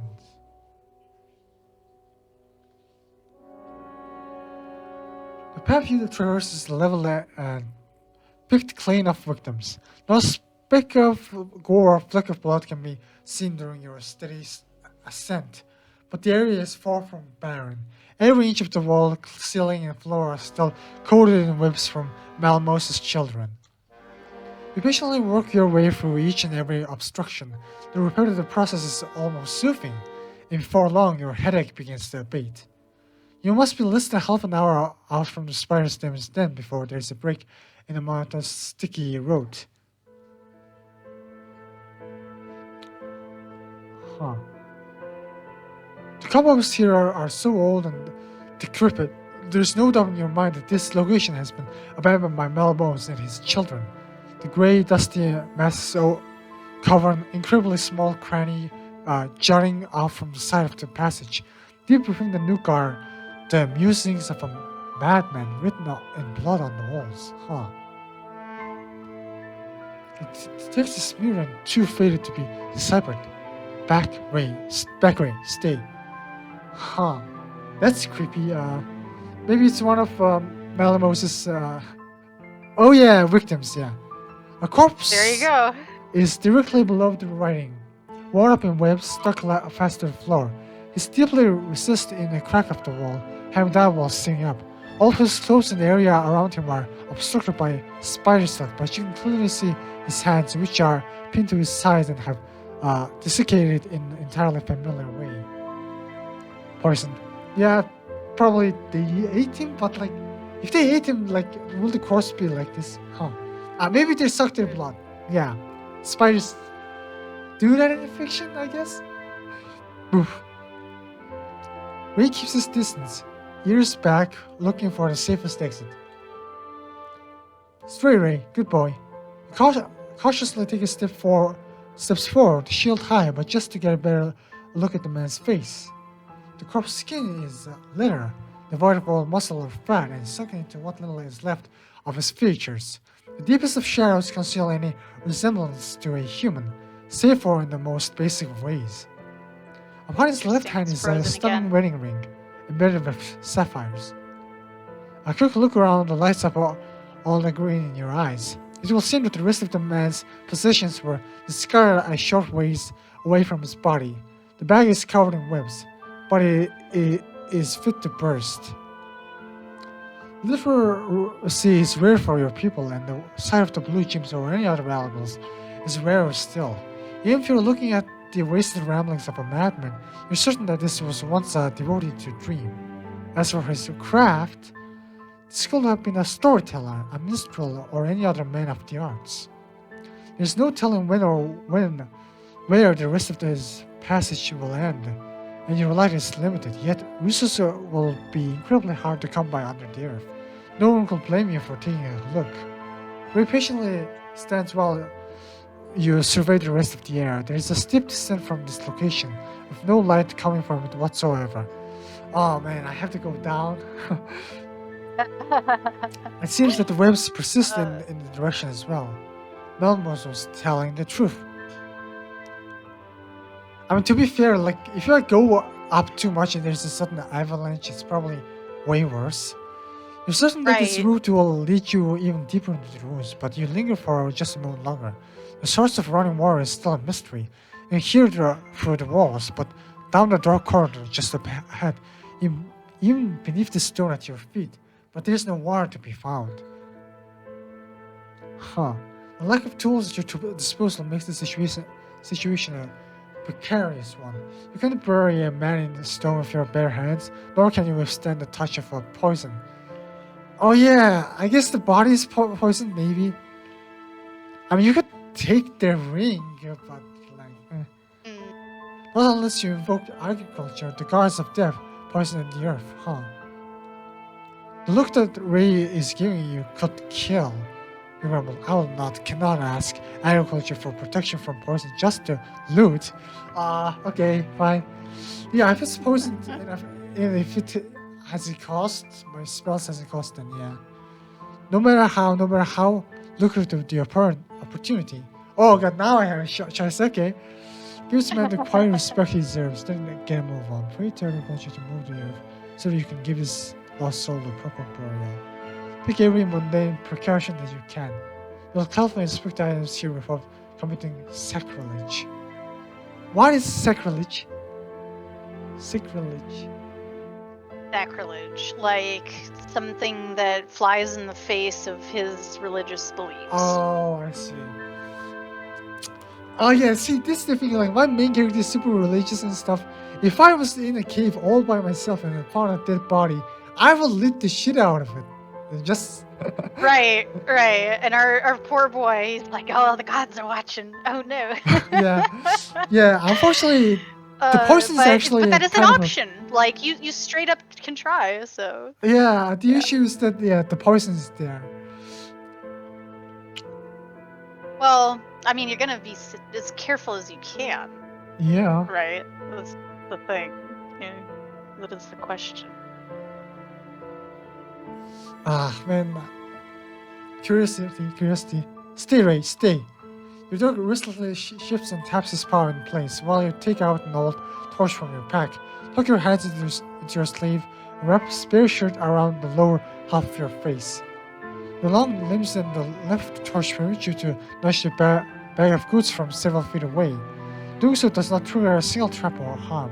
Judging by the way that the bag's contents rustle and clink, it will seem that there are not only coins to be found, some sort of parchment is there here as well. Yeah, I mean, if it's something like a tool or something to be used, it's good because money is really not the important stuff. There's no helping yourself. You take a step closer, then use the end of the only torch to pry open the top of the bag. Mercy. Just from peering into the top of the bag, you can easily make out a massive length of rope. Oh, thank God. Okay, that's really useful. 15 loose coins, all of auxiliary ancient make. Several sheets of loose parchment, a sealed flagon that's full of some sort of liquid, and a war-stained journal. The journal is actually somewhat useful, I guess. It's depending on what's written on it. You dart your eyes back to Ray, who's still incredibly antsy. Just a bit longer, boy. It's alright. No one will judge you for looking back at the corpse. The man's wedding ring would be a fine tool for bartering, for you can imagine anyone down here will be willing to able to trade with any of this, save for demons. Yeah, I was being kind of stupid, I guess, trying to get the ring. Hey, it's a fair thought. Wait. So I can't take all of them, okay. The pocket ring coins. Yeah. See. Okay. At least I should read it. I don't need to leave in order to read. Ray's whining slows down as you untie the blue string that's holding the dead man's journal shut. He knows that stating your curiosity is the safest way to calm you down, but you still murmur a few words of reassurance. This won't take too long, boy. Ready to call on the gods at a second's notice to protect yourself, you hold your breath and open the first page. Dust proof in the air, Ray sneezes on your behalf. Bless you, you say, frowning intensely at the first page. This is almost illegible. Oh, damn. Various likeness of a questionable nature have been soaked most of the pages through. Those that are not crunchy from dried blood are stiff from being submerged in water. Nearly all of the writing has been smudged beyond comprehension. Yeah, as I suspected. You squint and flip through the pages as carefully as you can, struggling to make out even a few words. The dead man's flowery script is that of a poet, for he doesn't seem to have excelled in his profession. Never have I mistaken these screams for a lark. Oh, how cunning and vicious these mouths in the dark. Little sketches of demon in cages surrounded by lips and teeth spur you to keep turning the pages. By the chill of the grave, destiny chosen, there's something here about paint? It's too hard to say. Sands have been stilled, fair memories frozen. The pages decrepit. You're certain that it was once covered in ice. Residual warmarks blocks out all but the last few words. The compassionate believe in naught but restraint. Not but restraint, huh? Restraint, huh? Trying to be patient, you flip through several more pages. You stop at the back of the journal. Large blood red writing has been pressed so firmly into each page. It's intended in the parchment and it can easily be read even on the opposite side. It's just one word. Put the three of the last few pages. Bugs, bugs, bugs. Oh god. He was probably being eaten alive or something by the bugs.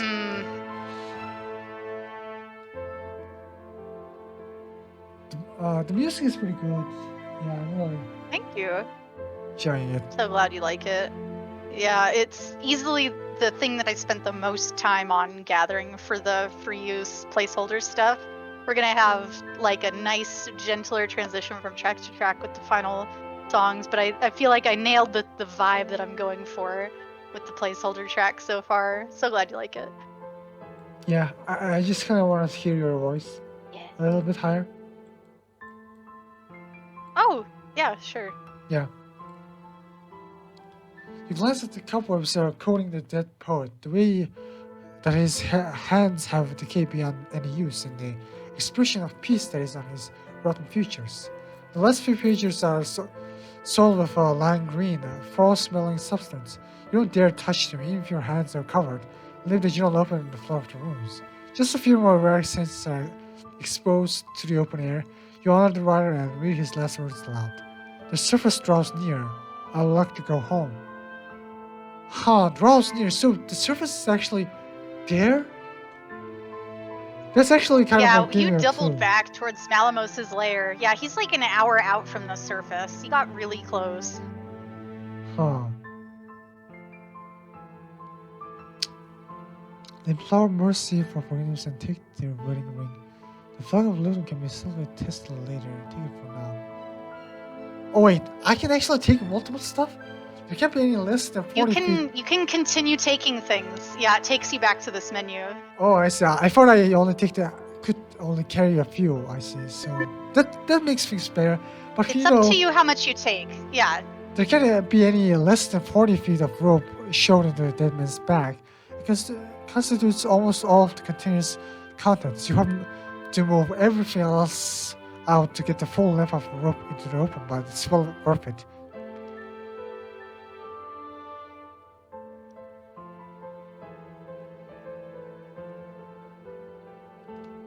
The stuff you command doesn't make testing the rope merit for much, but it seems sturdy and is made of strange, smooth, tan-colored material that you've never seen or felt before.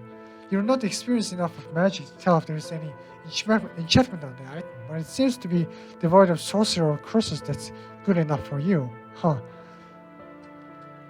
Just to be safe, you put your rope back inside of the bag. Wrap the bag in a spare shirt, then shove the whole thing into your own satchel. The weight is nuisance, and your bony shoulders feel like they're sagging once you're back in place. But there's no telling how useful this discovery might be. Yeah, I'm just wondering if I need to climb up. It might be really useful, or climb down. Absolutely. I will tell you without any spoilers that these items can come into play later and have a huge impact potentially, depending on what you've chosen. Liquid. So. There's also like hit scenes and stuff. Yeah. You're brave, not stupid. The sealed flag of liquid in this man's face could be anything, but you won't do so much as sniff it until it can be safely tested. With respect to the goddess of excess, you place the flag among the things and including a few gluttonous fantasies about what could possibly be inside. Aged whiskey, rare oils, wine the likes of which the world has never seen before. Yeah, your hands fidget and find their way to a holy symbol. With respect to the gods of restraint, you leave the container sealed for now. Huh. I guess the ring, maybe. The only jewelry you have ever possessed is the golden holy symbol you wear about your neck. It takes a moment to free your fingers from your slaves, but you do so just for the sake of holding a pair of open hands in your own. Your guard is cold to the touch. Mercy, forgive me. You put your back to Ray, then as quickly as you can, you wrench the wedding ring off the dead man's finger. Vengeance may you see that this is an action is... Oh, come on! Is this a bad move? Come on. I didn't thought so. Why am I praying to vengeance? The corpse is so desiccated that the digit crumbles into dust, leaving a pile of ashes in the palm of your covered hand. The item is even more beautiful than it first appeared. Despite the condition it's been running in, the band of metal and its deeply embedded gems are as brilliant as it had just been recently shined. Brushing the ashes off from your palm, taking a matter of moments, seeing the valuable piece of jewelry deeply between your fingers is accomplished with even more speed and efficiency. Come on, boy. You hazard a glance at Ray, who seems worried about you. Don't give me that look. This is fine. Man, like there is some like a bit of an odd, like red warnings on taking the rings, I guess. Yeah. But I think it's fine. Maybe it's like one of fine. those Lord of the Rings things where it like mind hacks me or something. Maybe it's just me. Perfect. Pocket the rare coins, add the parchment to your finger. Okay, the parchment is very important. No matter how ancient this parchment may appear, you are a scholar and simply can't help yourselves out of such a luxury. The torch is set aside as you hazard cover hand along the parchment's textured surface. The page have that lovely old book smell to them. They not only hold up that being lightly handed, you lovingly roll every one of them up, then place them inside a tube you were saving for maps. Your ventures in calligraphy and cartography are sure to thank you. Okay, I guess I'll take everything. Coins may prove useful. Yeah, if you don't get the opportunity to barter with them at the face value. I mean, I'm kind of like irked by the fact that I'm able to choose, so I have so many options. Because if I take the thing I'm not supposed to take, this will go pretty wrong. But I think it's fine. The coins may prove useful if you don't get an opportunity to barter with them at face value. The metal that they are composed of is in strange shades of green and white. They look exotic and are lighter than they appear. They're sure to be worth taking. Since the coins were loose, you locate a spare pouch in your things, then carefully place them all inside. Once the pouch is tied firmly shut, you place it in your satchel. Okay. You know your safety is assured, and there will surely be greater opportunities for you in the unexplored depths of the ruins. I see. Let us go. Ray follows you closely as you head down the passage towards the steep descent just up ahead. Bringing your torchlight to the edge of the passage comes with a sigh of relief that the decline is never near as bad. Just a little farther down the way, it looks like a winding tunnel has been dug out by Malmo's children or by Master of Webs himself. This corridor isn't lined with silk, but the stone you've been encased by hours finally abates, branching out into a dirt tunnel. Its structural integrity seems sound. Look through your things and suddenly crystal how quickly you've already burned through your light sources.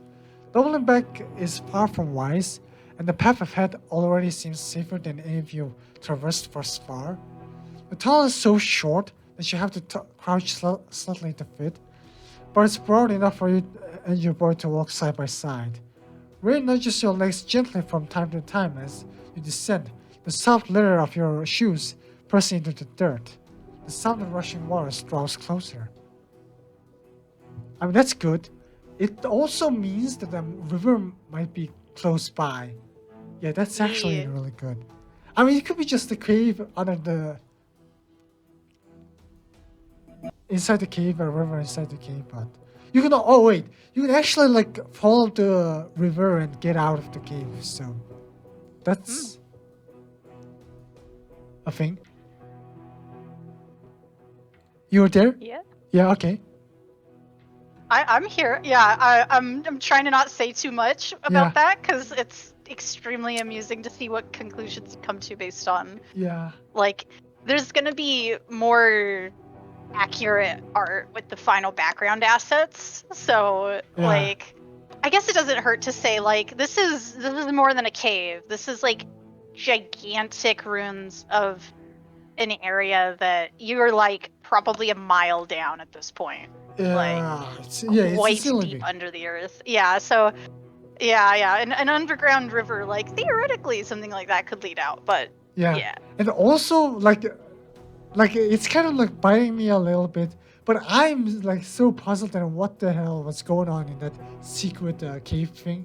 I kind of got a little Oh bit scared. yeah, I mean, but out. you But like the left. whole area is so weird because there's light Yeah. there despite it being underground. So, Mhm.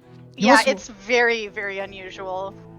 I mean, You must vote mystery for- box. yeah. You got your mystery box, but no more than yeah. I just didn't want to die.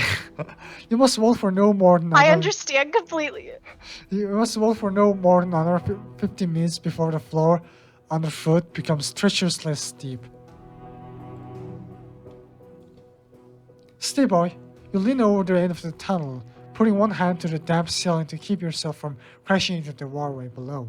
Grates made of rusted iron and countless chains adorn the walls, while torn and filthy run-off courses along the floor.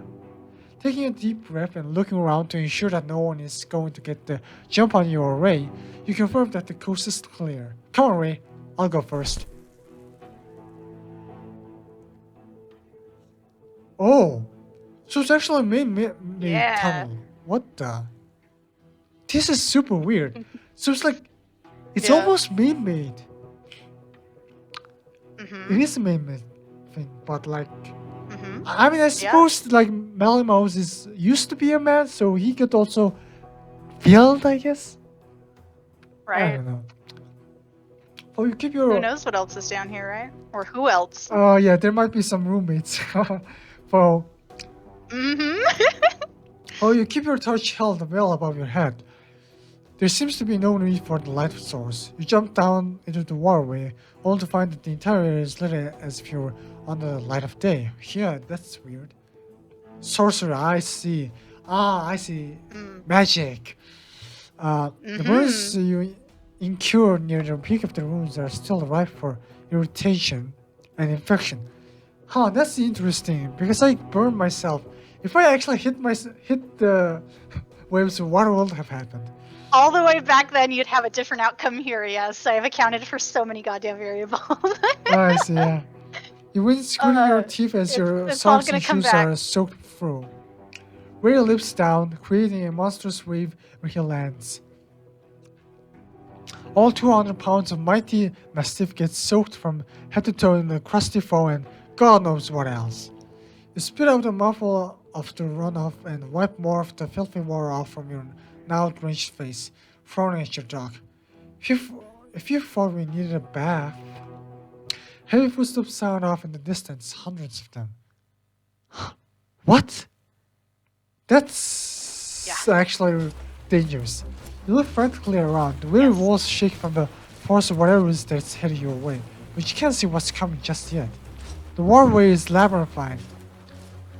It seems that the passages stretch out in either direction endlessly. And the music changed. Yeah.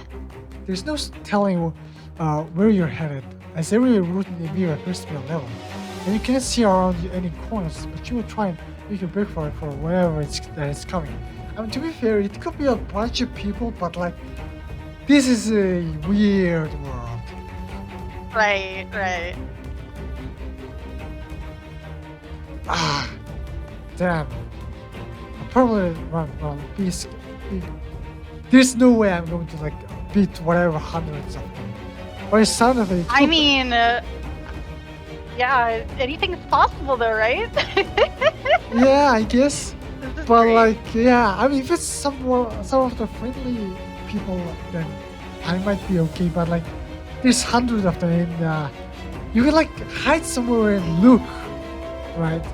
By the sound of it, it could be either a Right. small army heading your way or a team of many feet. Oh yeah, that too. Neither one sounds like something you want to stick around for. Run with me, boy. You'll be looking at this point into the opposite direction where the deepening footsteps are coming from. But even with your long legs and excellent form, your waterlogged shoes and the knee-high water make the effort far more difficult than it has any right to be. Still running is your passion. The waterway becomes a blur of stone and chains. Countless grays pass you by as you hook around several large bends, searching for another major outlet.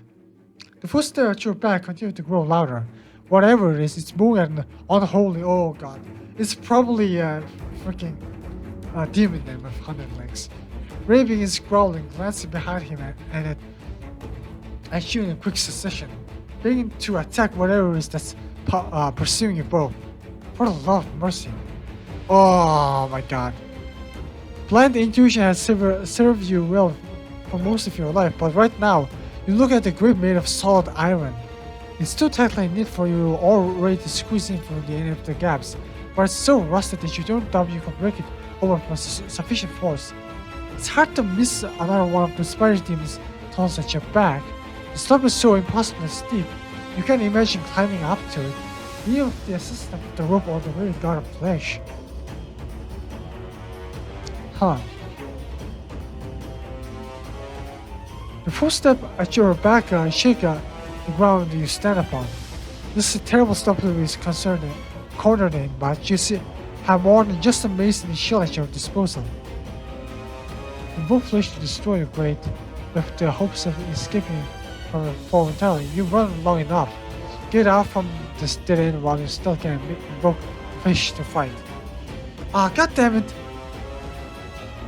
Like, the issue is that I might be too distracted to like trying to escape that I might get attacked from behind.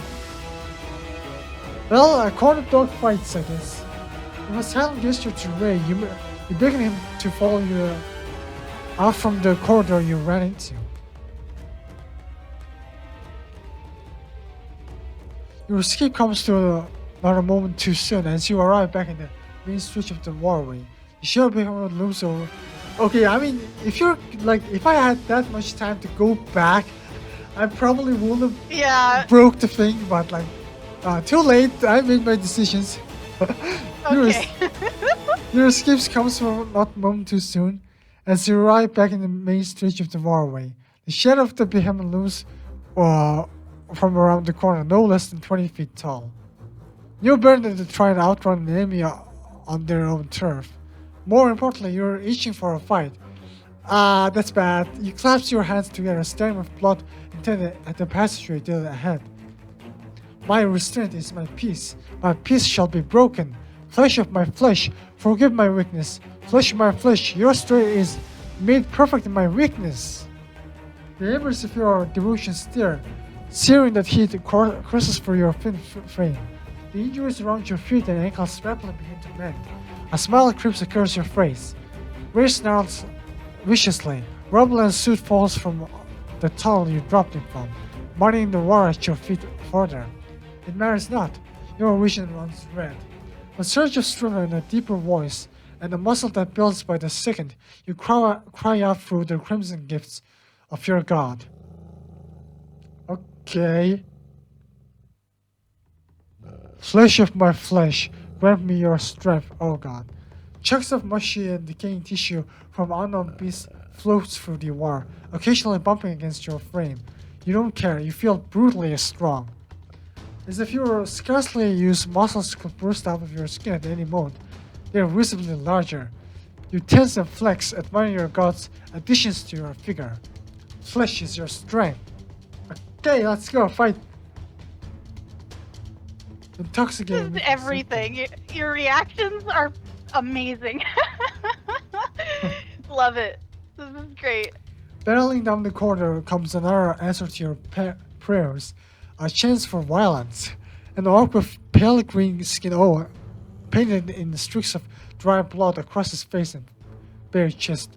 Wait, there's supposed to be 100 of them, right? So this might be a really bad idea.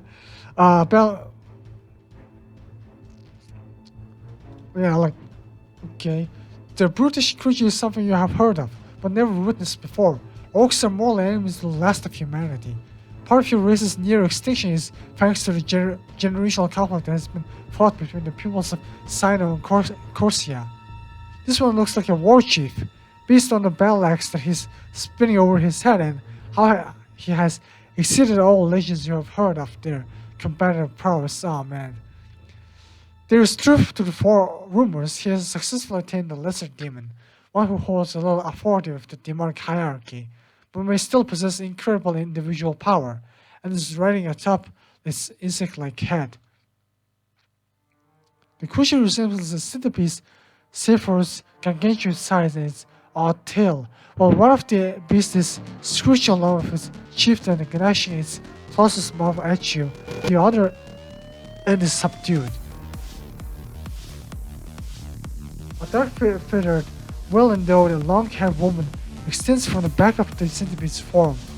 A powerful long-haired antenna extending from the top of her disheveled hair. You can't make out any distinct features. Whoa, wait. So it's like connected to the orc? Yeah, no, the orc is like riding this thing. Oh, I see. Yeah. Oh, I But see. the centipede and woman are connected, like a very twisted Oh, cat dog kind of thing. I see. Yeah. That's creepy as hell. Yeah. But yeah, I think, I definitely think I understand the reason why you didn't have pictures, because I think you just have to draw it, I guess, right? It's so hard to like have an I actually have some art for all of these characters, but they're all in inconsistent styles, and I'm an amateur. I want people to get the best possible impression, I and your see. imagination can do so much work. I figured the silhouettes would be consistent for the placeholders, and then when I have the full-blown colored line art, shaded everything from the pros, having that all at once is gonna just be mind-blowing in comparison, I see. rather than like a placeholder that doesn't get the job done. Yeah, but I'll when we're done, I'll DM you some of the concept art. It's a lot of fun. Very different from what the final will be, but I yeah. see. Proportion of the body seems to terminate at the hips, yeah. While the fairy side of the creature has but one pair of arms and no legs to speak of. There must be over 100. Okay, thank God. Because there wasn't an actual 100 army, so those were the legs. Legs lining the entire Yeah. demon's body. It fills the breadth and length of the whirlwind. All of his legs and hate run straight at you. Okay. Rising waves and tides of felt rapidly obscures your sight. As the monstrosity rapidly approaches, you can hear the orc's screams clearly. Orc of Rights now, for death and glory on the field of battle, slayer of demons and conqueror of the ruins. You have no fear in your heart against the swarm of them. Your hand tighten on your shield and mace.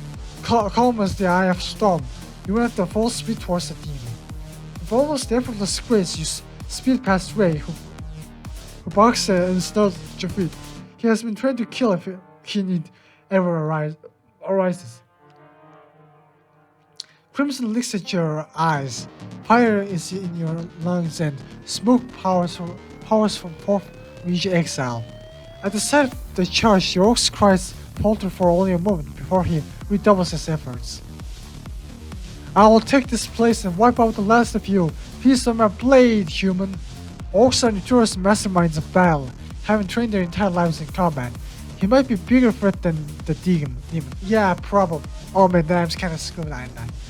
As the monster approaches, you have to crane your neck to see the blood oozing from the barbed claws that surround its gaping mouth.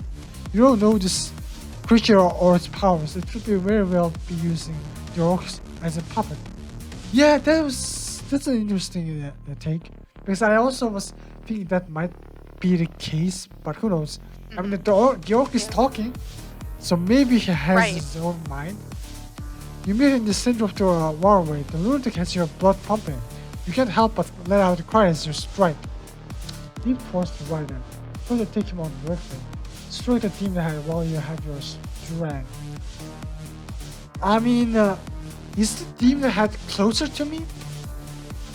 If so, yeah, this is like which one is the leader type of thing. Right. Hard to say.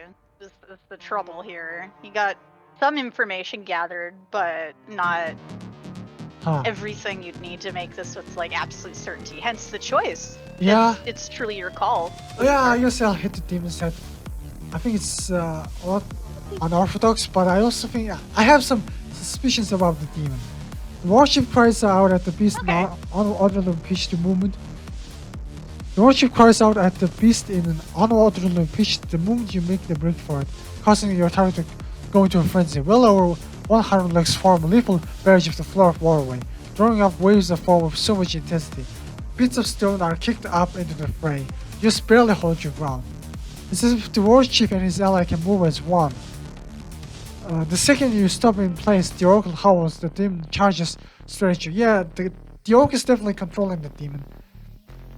Just suppress the cry and throw yourself to the side, barely dodging the demon's charge. It's all you can do to keep your momentum. Roll through the disgusting sludge at the bottom of the waterway and get back to your feet, staggering and forced to back up as the demon's countless feet try to crush you alive. Out from the corner of your eye, you just barely recognize the other end of the demon is practically inert. You know that the intelligence demon can attempt to lull their prey into a sense of false security, but this foe is going to be unpredictable no matter what. Simply trying to dodge the demon's feet from your position is taxing the limits of a god. Ah man, you can take on the end of the beast with the cross SFA missile. Do you really want to charge the other end of this thing blindly? Yeah, I think I should abandon the blade because, like attacking an animal's tail, especially a demon's tail, is super risky. Like it's so unpredictable. So yeah, for running start, you can explode your leap and clears the base of the demon's carapace. Like even like in National Geographic, like trying to attack something like a mule or a deer from the behind is such a really bad idea because like they can like hit you with their back leg, and this tail like a lot of fantasy creatures have the ability to hit the opponent with their tail. With a running start, you explode into a leap that clears the base of the demon's carapace. Ogre brings his battle axe up of his catastrophically fast reflexes, catching a swing as you slam full force into him. Despite the ache in your teeth and new numbness running through your arms, your enemy barks a laugh at just how light your attack really is. Oh damn. You turn his head, broad shoulders, and shift of his blood-stacked figure. Olgraf turns your momentum against you and heaves you away. Your body is stronger than it has any right to be, but you're still thin and human. Soaring through the air for a split second is enough. Time to register that the sheer might of Olgraf's deflection has dislocated your shoulder. Oh damn, that's really bad. You crash land on the opposite side of the demon, skidding through the soaked waterway on both feet. Before you can do so much as let out a cry, you brace yourself hard and a trend jerk on your shoulder pops the circle back into place. Oh wow. Just Okay, taking a I'm moment kind to of let like that cool. I sink in. guess. I just literally like put my shoulder back in place. Okay, that's cool. The hulking it's a orc little whips his brutal. head around, leering at you from atop of his demon. All of his yellow hooked teeth are on display. Is that the best you've got? Come on, bro, let's talk. If a running start, you tear. Can't we just work this out? Yeah, you tear across the waterway, the close distance between you and the Orgoth. A sudden leap through the air catches your breath in your throat. You swing your mace high, shield at the ready, in the hopes of pulping your enemy's head. The instant you land on the demon, it wildly rips, depriving you of the chance to strike. Both ends of the monster's kick and buck with enough ferocity that you and Orgoth are forced to pause your assault. While clinging onto the beast for dear life, you catch Ray's form out of the corner of your eye. He takes a huge leap, clearing the low segments of the demon, and charges straight towards your attacker. Such an odd sight buys you a moment of precious time. Olga gives a strangled shout. He can keep his eyes on both of you at once. Okay, double tap, yes. Carefully maintaining your balance puts a newfound burn for your renewed and rebound muscle. You telegraph a brutal swing from your mace, which the orc deflects, sparing his head from being caved in. The cost of Ray taking a giant bite into his shoulder. That's good.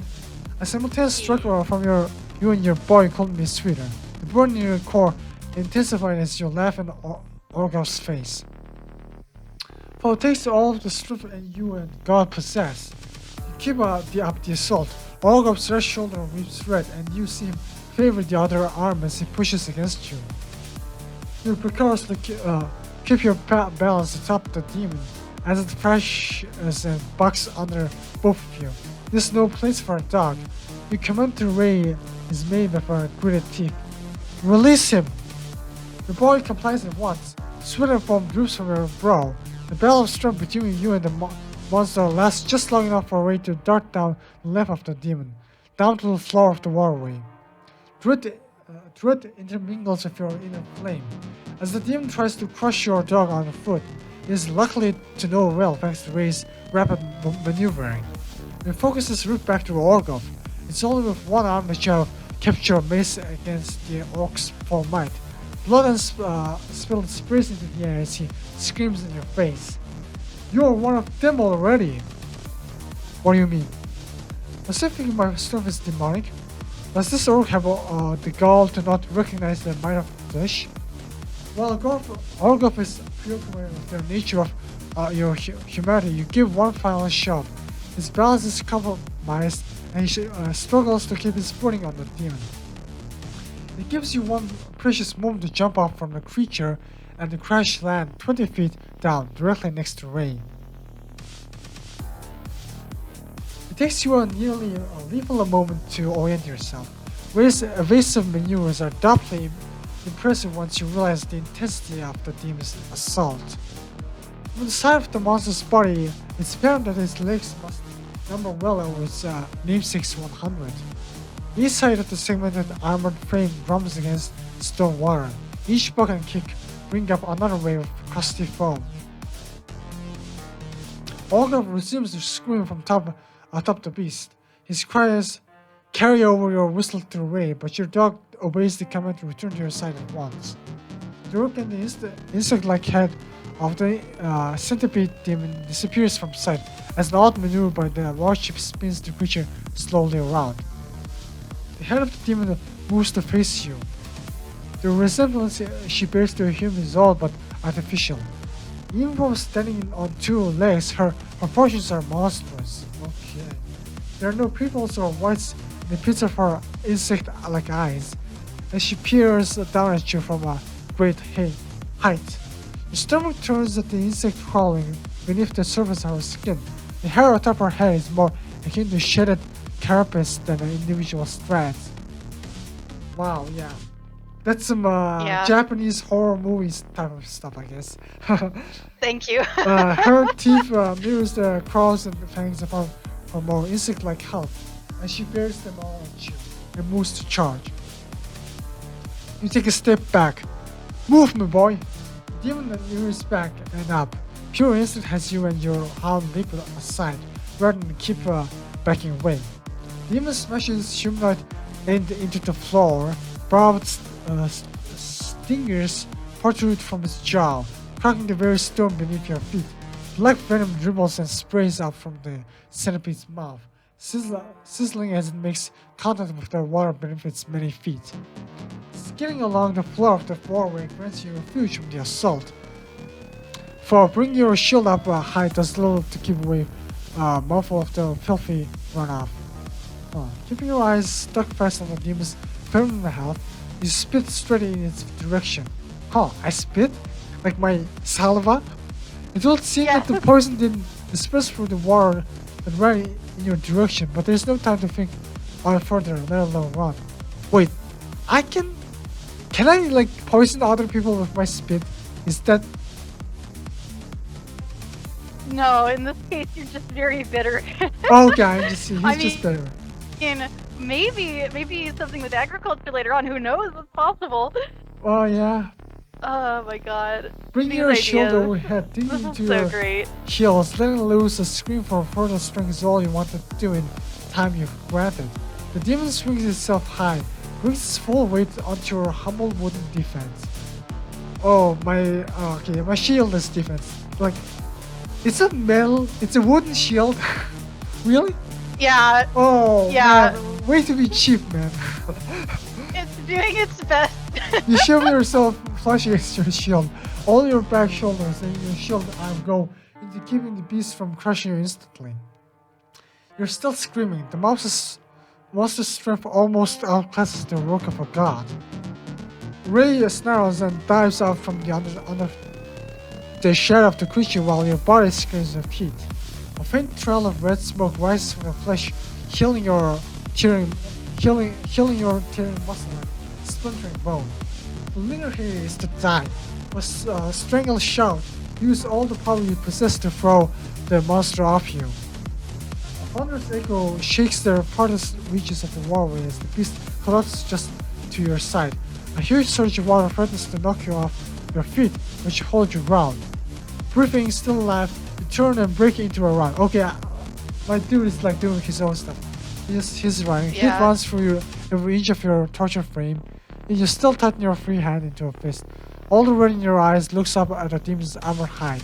His exoskeleton is thick. It may have special properties. Rain runs up alongside you, panting hard. He's a strong dog, but you know he can't keep up this forever. You need to do something before he gets hurt. Yeah, I guess running might have been a better option than anyways, but red smoke comes off your body in tendrils as you keep pushing yourself to fight. You break just barely away from the another attack from the demon. Focusing on the demon's human face is risky. You have no armor. Flesh's healing is limited and you don't know what this monster is still capable of. You're struggling to keep your emotions in check, and it's not helping you that your little is seeing red. Yeah? Yeah. The insect-like face of the demon seems remarkably unintelligent. You want to put Flesh's blessing to work, but it's terrifying. Split off from Ray, keep the demon's focus on you. If the humanoid and its words intelligence truly lies, you'll try to catch the insect like help off guard.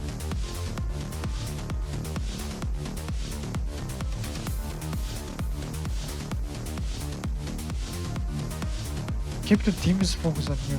The humanoid is where its intelligence truly lies. Try to catch the insect like help off guard.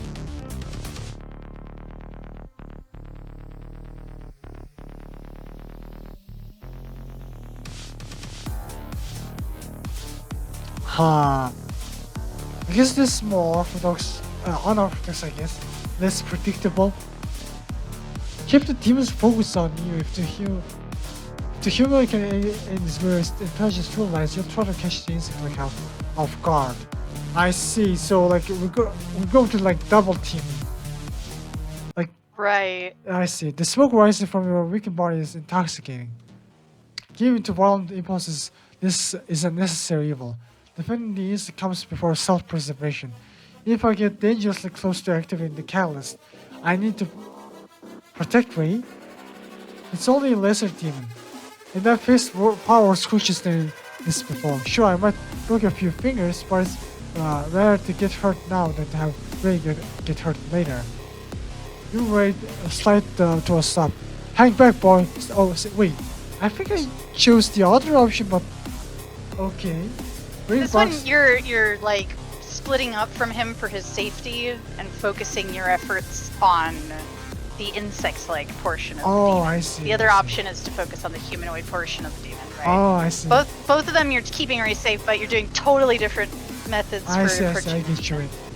But in that case, I actually wanted to fight the pure human side then, but I don't know.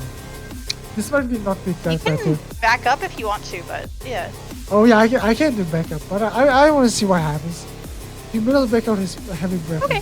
You'll be trying to catch his breath, but it's nothing compared to how hard you're breathing now. Do, do, do, do.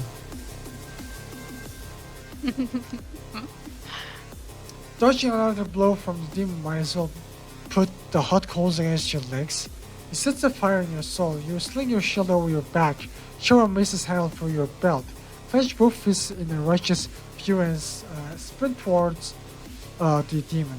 She rears her head back. The ground is left behind her from explosive leap. Arms thrown back, you let out a cry. Every ounce of strength in you meets this startled demon monster. Knuckles and flesh crunches as they slam straight through the demon's exoskeleton. The force of the blow reverberates through your hand and up into your arm. You drop your arm up into the elbow of soft innards without any further resistance. I mean, to be fair, insects' exoskeletons are definitely softer, I guess, in some ways. The Splendid though does. You also have a literal god working through you. Oh strength, yeah. So there's The that too. Yeah. dozen feet above the ground. You cling onto the other side of the demon's body to avoid crashing into the waterway, while she screams and rips in agony. Excruciating as your broken fingers feel, you make sure to grab a handful of the monster's guts before ripping your arms back out. The black and poisoned flesh from the creature smells horrific. It coats your entire arm as you kick off, to drop to the ground. The moment you land, you toss aside the chunk of mascara you tore from the demon's body, and grin maliciously at the beast. The human head whips around to see you. She is shrieking and crying in pain. Every hair on your body stands on end. Her sobs sound exactly like a human woman. Give it back! What? Voice acting. Nailed it. Flesh's blessing courses through you, granting immediate relief from your broken bones.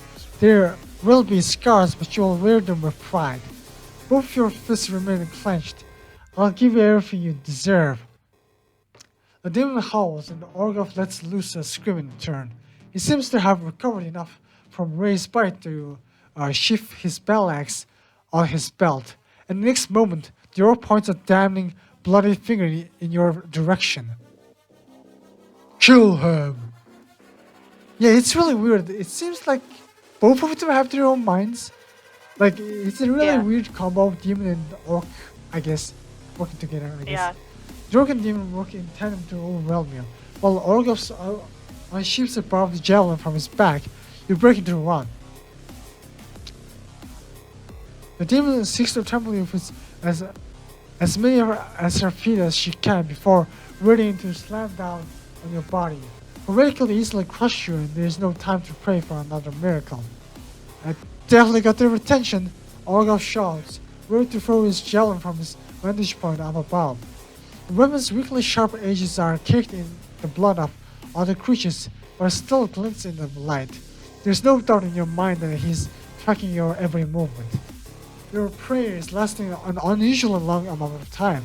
Flesh has favored you today, but that javelin could kill you if that warship's aim is as good as the stories say.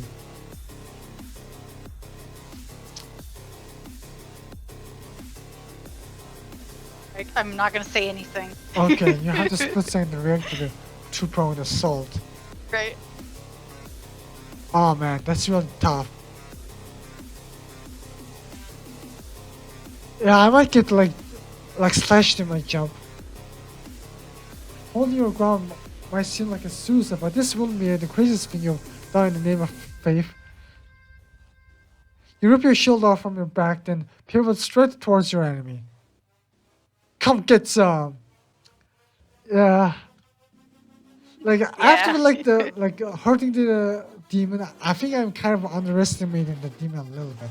But hey, I mean, yeah. Rather than throw his weapon, the warship stands and gloats from relative safety. The centipede demon brings down all her weight onto your teeth first. Your arms and legs scream from the impact, but your shield holds fast, and so do you. Come on! Flaming incessant ligature voice echoing each taunt down the waterway. Coward! It's all you can do to keep your sight from swimming, to hold the line and not to take your eyes off the ogre for a second. Acid drips from the demon's fangs as she lashes and bites at your shield, trying with everything she has to make you fall. It's folly. The sear of your own burning flesh couldn't smell sweeter while you watch Orgoth take your bait. He rears back, lets a mighty cry, and loosens his javelin straight at you. The ecstatic noise that leaves you is hardly human. You shift all your weight away from the demon, tucking and rolling so that she collapses directly where the warship's attack is meant. Oh shit, yeah! Yeah! My main character is using his go. brain. The sheer amount of weight that there's on the wire frame is too much though. You can't get all of her off you in time, and the scream when the demon collapses onto your right leg just a moment before you're in the clear. Ah, damn. Mercy! Yeah. Damn! Did my Orgov's challenge sings through the air. Another wet, deepening crunch carries over the cacophony. The demon is stabbed clean through her humanoid health, just above her navel. She stares perfectly still for a split second, still crushing her limb, and places her barbed hands to the weapons in shock. A black shell keeps growing and retracing around the site of the demon's wound. It's as if she's trying to defend her from the attack long after it's already happened, and can't stop the reaction. In a panic, the demon tries to rip the gel out of her torso, but her corrupt face keeps the weapon held fast. There's a filthy water course into your injury. Fresh is working as quickly as possible to mend the damage, but the pain is excruciating and thinking is quickly becoming impossible. Raw still keeps you from moving any more than you have to. Your praise falls short in the moment of terror. The demon finally barks and rips off you, screaming bloody murder. In his moment of horror and destruction, Orwell lets his guard slip. You watch as Ray finishes charging up with the side of the demon, tears into Orgov's neck, sending both your boy and his tiger crashing into the wall below. Damn, the boy! Doing some work. Yeah. Ray! The human portion of the demon seems to be so badly injured that she can't protect her rider. The frantic stampede stops once Orgov is off her body, and all legs move to the monster back down the waterway.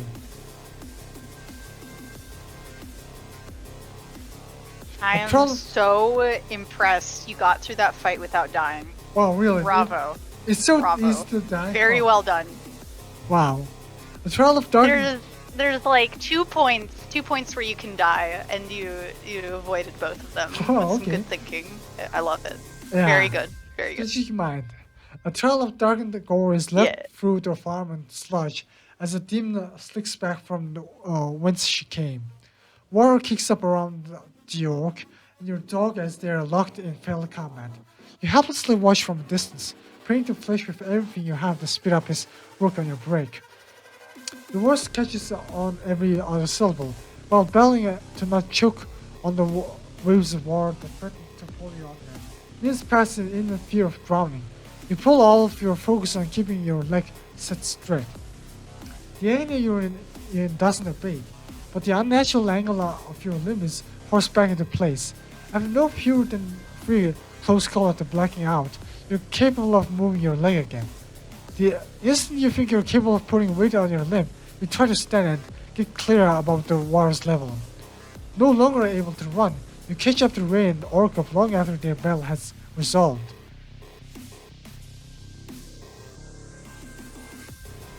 Orkov struggled to not drown as he pinned to the floor as the flooded passage. Ray's pants and cheek playfully having completely subdued his prey. Hold, Ray. Good boy. Look down at Orkov with disgust. The field demon is long gone, and there's no hope for you tracking her with the state that your leg is still in. Feels like the bone is intact, but the surrounding muscles is still shredded. Common way to kill the orc, and take the time you need to heal your wound. Let the orc live, and interrogate him. He'll surely be willing to talk with your dog around his throat, and that the demon is a risk you are not willing to take with your injury. Let the orc live, and keep him subdued until you heal yourself. Show some mercy now may pay dividends later, and this wound really needs to be looked at. Here we fucking go. Okay. Oh, all right. By the way, you're in like the last quarter, last fifth of the game. There's only like 1 or 2 choices after this, so you're in the home Okay. stretch. Yeah, the second choice. Desperation, yeah. I'm gonna make the orc talk. I'm not a demon. Okay. All right. Let's go. Orgov, you speak slowly, forcing forcing your wavering vision to focus on the lump of muscle and the blood between Ray's teeth. You don't know enough about orcish anatomy to recognize how close your enemy is to bleeding out, but you're also in sorry shape, and you'll not take any chance of the monster getting away. Not before getting answers first. I will not tolerate with you. My nation has come to know me as the Lord of Honesty, the Father of Truth, and the leader of churches of compassion. Do you believe me when I say that Ray is trained to kill, but only when I command him to do so? Olaf doesn't dare to do so much as nod, even breathing slowly, digging your dog's teeth deeper into his neck. With the last ounce of strength left in you, you collapse to the floor and prop your body on top of your backpack. Fury floods your veins as the last of flesh's blessing leaves you. Your long and thin limbs ache in exertion, the additional muscle that flesh grinding your veins. It strains just to mutter. I ask that you speak swiftly with the same absolute sincerity. Do so, and I'll have no incentive to bring you to further harm. Okay. You blink several times as the floor lurches tilts. Your injury was even more severe than what you realized in the heat of the battle. What brings you so far from the home, Orgoth? You ask, your voice distant from pain. Yeah, I never really heard of orcs like living in caves, so this is something new. Finding a way to exterminate the last of your kind. Orgoth swallows hard, obviously trying to loosen the grip around his throat. Blood drips from the side of the beefy neck, and then the rushing whirlwind current. But he smiles sincerely. I have a family, a beautiful, strong, and bold wife, 16 healthy sons, and countless daughters, who have brought more children into this accursed world than either of us could count. I have no desire to die here, human. Ask what you will. It will be a shame to deprive them of a father. This journey of yours is about ending war, isn't it? It will be. Orgo souls again. Ray is trained well, but it seems as if something wild has gone punctured in Orgo's neck. Grunting and trying to not move too much in place. The root clenches his fist. You notice a tattoo around his ring finger. A lure of wedding band. Huh. This has been a terrible misunderstanding, Orgoth. You drop your voice to an almost imperceptible murmur. Humans have no desire to prolong our condition. You came here to find out about our weakness, didn't you? And all that got me was a good fight, and a pain in my neck. He laughs, despite it exasperating the injury that he's in. The orc must have an incredibly high pain tolerance, or has thicker skin than even you. You lean forward, ignoring the pull on your own injury. What did you expect to find in the ruins, of all places? I could ask the same of you. Lying by your mission is still lying, Orgoth. Your sharp reply nets a sudden growl out of Ray. Stay, boy, stay. You tame beasts. It should come as no surprise to you that I have done the same. I see. Demons are not animals. Convince you want to restrain itself, to not act on its catalyst, is a feat that I have never seen accomplished before. That was your purpose here, wasn't it? Finding demons to tame? Yeah, that's actually really impressive, huh? No reply. Yeah. Melancholy seeps deeply into every bitter word that leaves you. I cannot imagine how demoralizing it must be to be on the field of battle, slaying us by dozens, only to see your victim rise again as empowered monsters. Oh, I see. Yeah, humans are demons, so demons were humans, so taming demons not only will grant you the upper hand in the fight, seizing our fallen brothers and sisters, and pitting them against us, but it will also give you unrivaled weapons against any other foes you face, wouldn't it? You speak as if you're not one of them. The orc isn't accusing you of anything. He sounds downright depressed by your humanity. I'm not a demon. Couldn't fool me. You snap. How did you tame her, Orgoth? A weirdly sincere smile stretches across the orc's face. He opens his hand, leaning to raise teeth. That information stays with me. If need be, it will die with me. God damn it, that's like really important information too. I Yeah. have already bested you in combat. Your dog was the one who laid every blow on me, human, while you ignorantly attacked another one of your kind. Okay, it looks like the brute will die happy. He smiles blissfully, closing his eyes. I have lived long and fruitful life.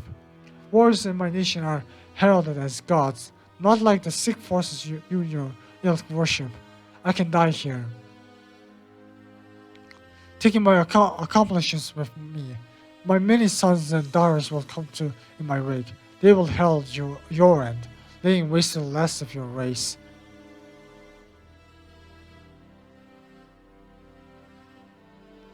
Yeah, I think like the gods actually requiring worships kind of makes it so that they're kind of like strange, like ghostly creatures, but they also have costs.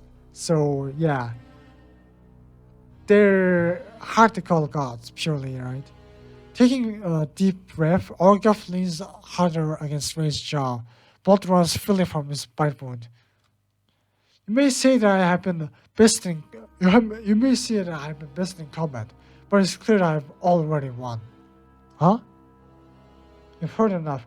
Having gleaned more insight into your enemy strategy and purpose for being here, kill Orgulf without further hesitation. Mercy has no place here. Mercy has no place here. Push the orc as hard as you can. You will kill him outright. It won't be pretty, but you need more information, even if it's voluntary research. I mean, it is really important, to know. Your vision swims. Numbness takes hold of your limbs. Your head is light, yet you speak with absolute clarity and conviction. The joy that you take in robbing my people of their well-being, trampling on our lives, and with all the information that could very well save both our races, is nothing to be proud of, Orgulf. Your legacy is one of ignorance and senseless violence. It doesn't take a priest of honor to see how misguided you truly are. For a deep breath, you brace yourself against your things and force yourself to upright.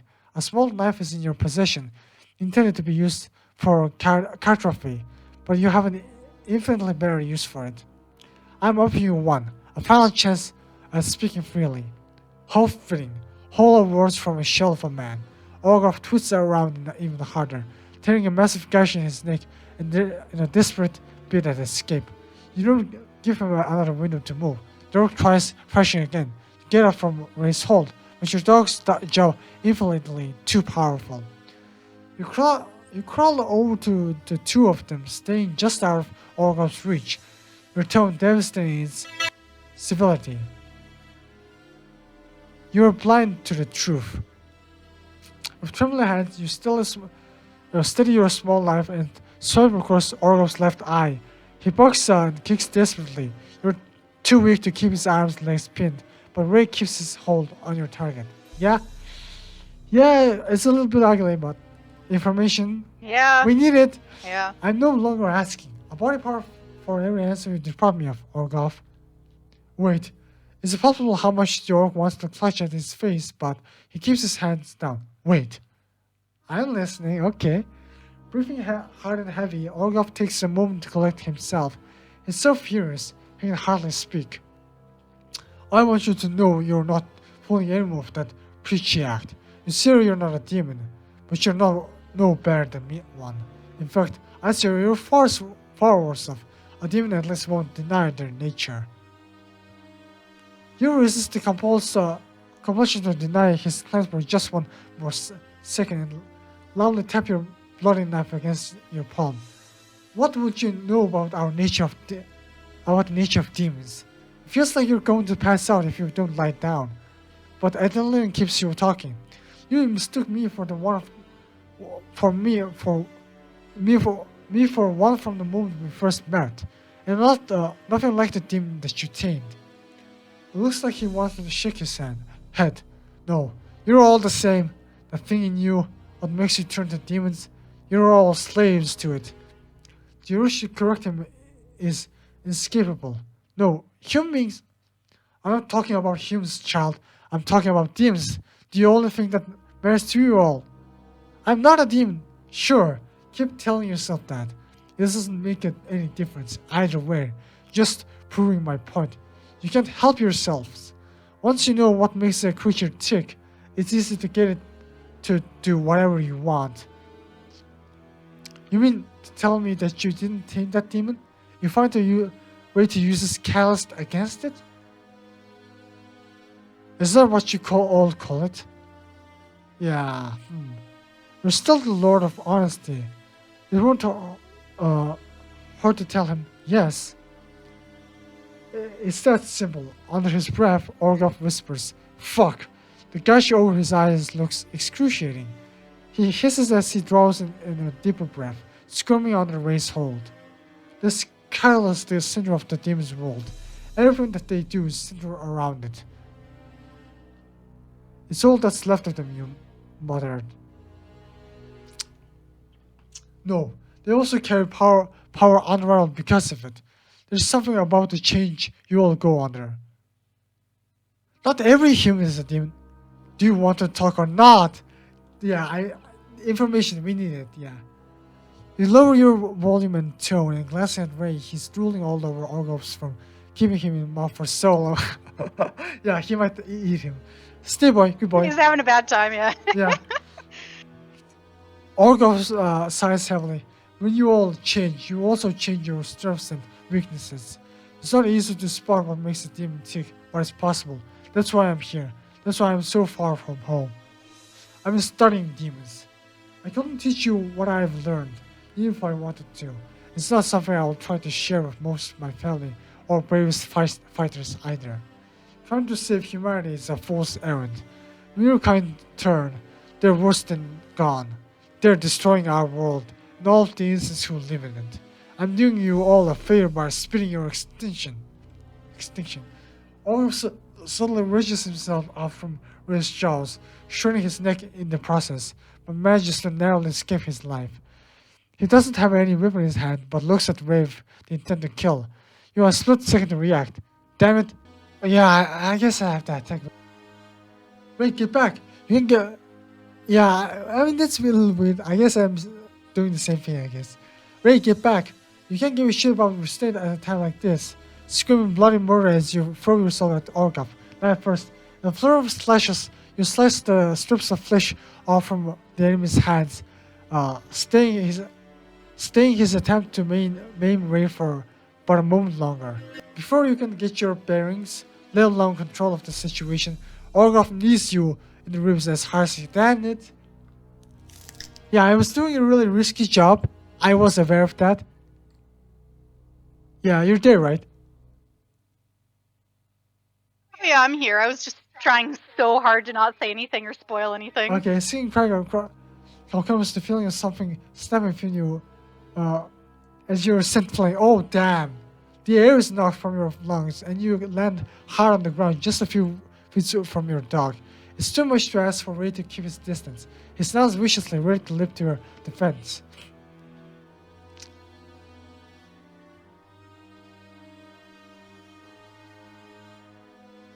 Forgo with the pride and glory. Kill Orgoff where he stands before getting his upper hand. Yeah, I guess that's the only choice I have left, I guess. Just so, I mean, there is a chance if I take on Orgoff by myself, Orgoff might know he's a warrior, so he might respect me and tell me more about not risking it.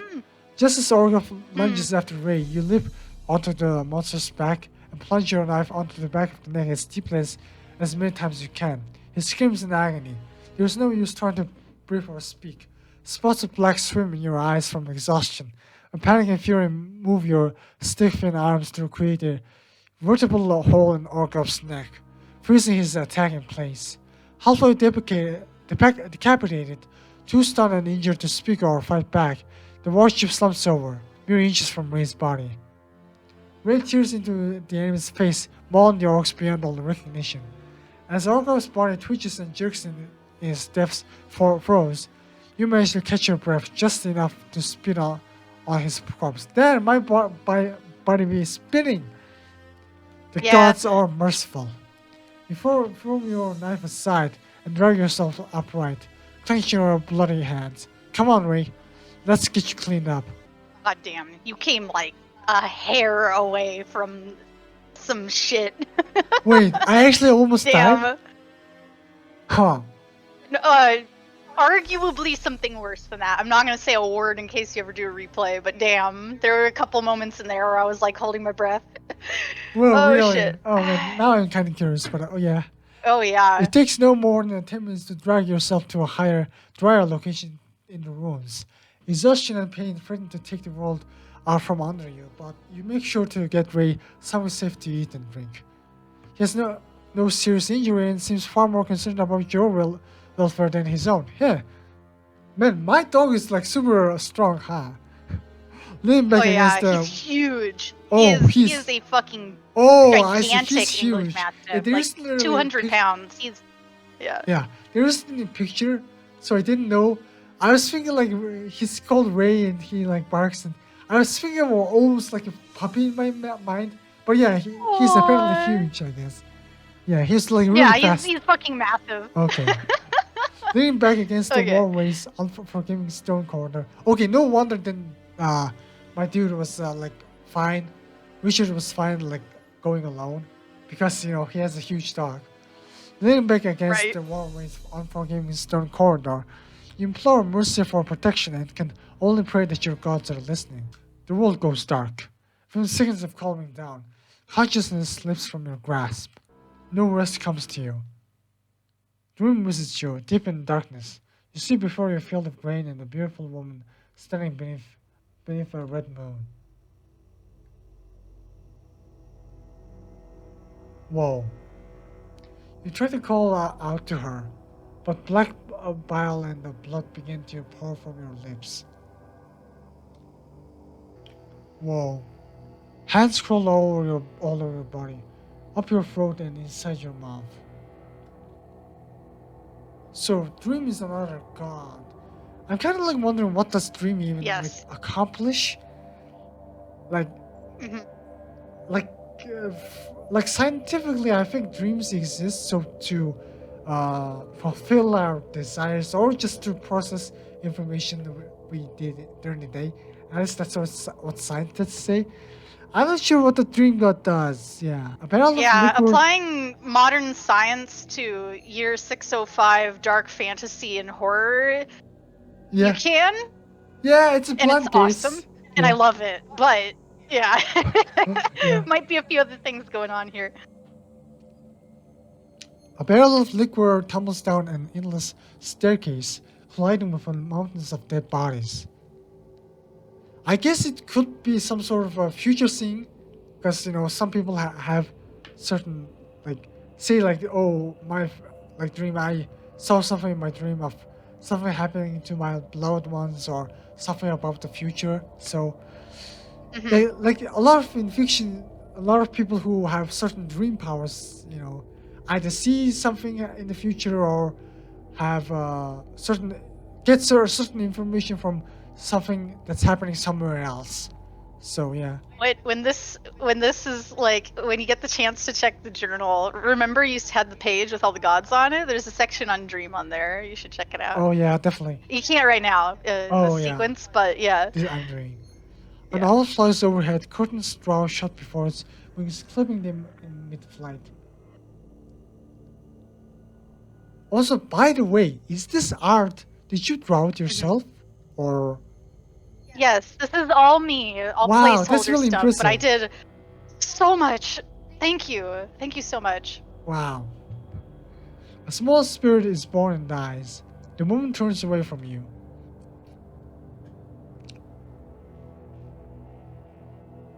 You're falling into the deep sea. You can't speak, you can't breathe. The world is shaking. The moon turns black. Oh, Ray stands over your uninjured side. Teeth grasps firmly around one sleeve of your filthy robes. He's trying to shake you awake. Oh, I see.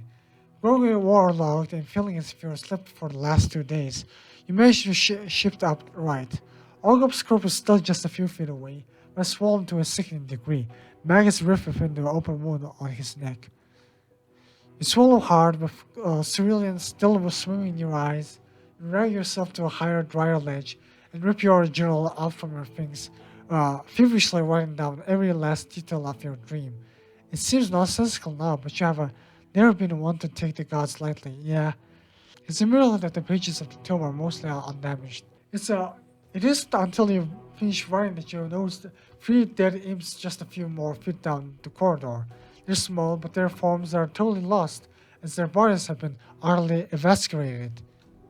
Ray's big brown eyes look up at you with love and unmistakable hunger. You take your savior into a deep hug. He's steady, warm, and unharmed, but whines right in your ear. You killed 3 demons just to keep me safe. Oh, I see. That's what happened. You're such a good boy, Ray. You can barely speak. It feels like something is caught in your throat. Thank you for protecting me. Let's get you something to eat. Who's a good boy? Who's a good boy? Your is pain while you choke down half your ration, unable to bring yourself to finish it. The rest goes back to your dog, who sincerely appreciates the extra love and attention. No part of you wants to acknowledge how limited your movement is, but the unfortunate reality of your situation demands it. You must look around the walkway 5 times before hiking up your robes and rolling up the legs of your trousers, revealing your pale, heavily scarred, and frighteningly slim limb. A thoroughly skilled examination of the area reveals that there is internal damage, but nowhere near as much as you could have had. Totally resting the area of many hours has done wonders too. You get your belongings to a higher and drier area nearby, then set about making a proper splint with limited supplies at your disposal. As the leader of the Church of Healing, you swiftly make a clean and tight replacement for the waterlogged splint. When you're done, your leg is so well supported, and you're able to put your full weight on the area, and can move without difficulty. It's still incredibly painful to lean on, and you know that the sheer amount of walking you intend to do will slow your recovery, but it's something that you can stomach for now. Alright boy, what's next? You deadpan. The walkway is labyrinth. For it's a drum of countless inscriptions and carvings of demons, the way ahead is difficult to discern. Before you are 2 main passageways. One stretches off towards where you first entered the walkway. The other will lead up to where you last saw the centipede demon. Columns branching tunnels lie farther beyond. Up and above, pale and yellow light obscures the ruins. It'll be troublesome to climb back up. That Melmoose alludes to untold secrets that could lie in the ruins above. Ray sticks his nose towards the path that the centipede demon crawled through, warning as he does. You're better than to ignore him, so you quietly grab your things and keep up the pace of Ray. Slow, Ray, easy. You make sure you have your journal out as you start to walk, keeping your eyes to the walls of the rooms. You take through notes as any inscriptions that bear recording. The sea of runes and monsters depicted makes it difficult to pick out anything of note, but you can make any sense of text at all, for you realize that through imagery, the entire hierarchy of demons is depicted. Rather than representing the power of an individual monster, you have observed that demons are categorized by their influence over one another, from imps to minor demons, up through lesser, greater, major, and even archdemons. How much influence one monster bears is the truest measure of its strength. I see. Otherwise, it's difficult to compare the incredible abilities that demons often possess. A gigantic mural along the side of the walkway has you awestruck. Thanks to one such creature depicted is a figure that must have once been a man. It has no fewer than 10 torsos, pushed atop freakishly long horse-like body. Each head has a forked tongue, horns, and the frontmost head breathes flame. Whoa. This is my finest placeholder, yes. I see. Oh, it works. And I bet. Thank you. Yeah. The thing is that if a person was in a cave and if a person did draw it, they probably would look something like this. Yeah, I'll have a nice stylized one that's actually like there's not even horns on this. So Yeah, we'll get something very nice with the final art. yeah. I'm looking forward to it a lot. Your hands shake Yeah. slightly while you try to duplicate the image as best you can. Your fingers linger with charcoal or parchment for only a moment after you're done. Two words are hesitantly written on the drawing. Greater Demon. Wow. It must be a tough guy, huh? You continue Mhm. walking down the passageway while inscribing various runes. So I guess we might have a little bit of an answer.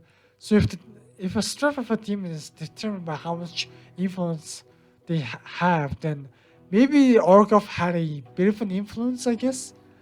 You can It's a very sound theory, yeah. Yeah, you continue walking down the passageway while scribbling various runes. You feel about 5 pages before bringing the recording to a halt. There's a little use attempting to duplicate thousands of letters. Now that there is a substantial supply of multiple languages represented here, you close the journal and stash it in your pack. This surely will satisfy the nobility and Church of Mercy.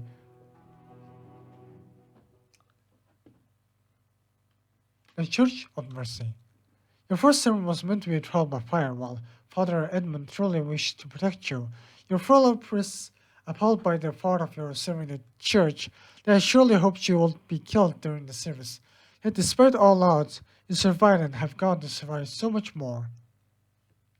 Traveling in the countryside, preaching compassion and mercy to the disheartened people of Korkia, acting as a living example of how faith can be rewarded, striking down demons from the wilderness, saving little towns as an outbreak, when a monster manifested in the heart of the city and your subsequent invocation that saved many lives. Years of praying and abuse have left your body weak and weary, but there is no denying that your resolve is absolute.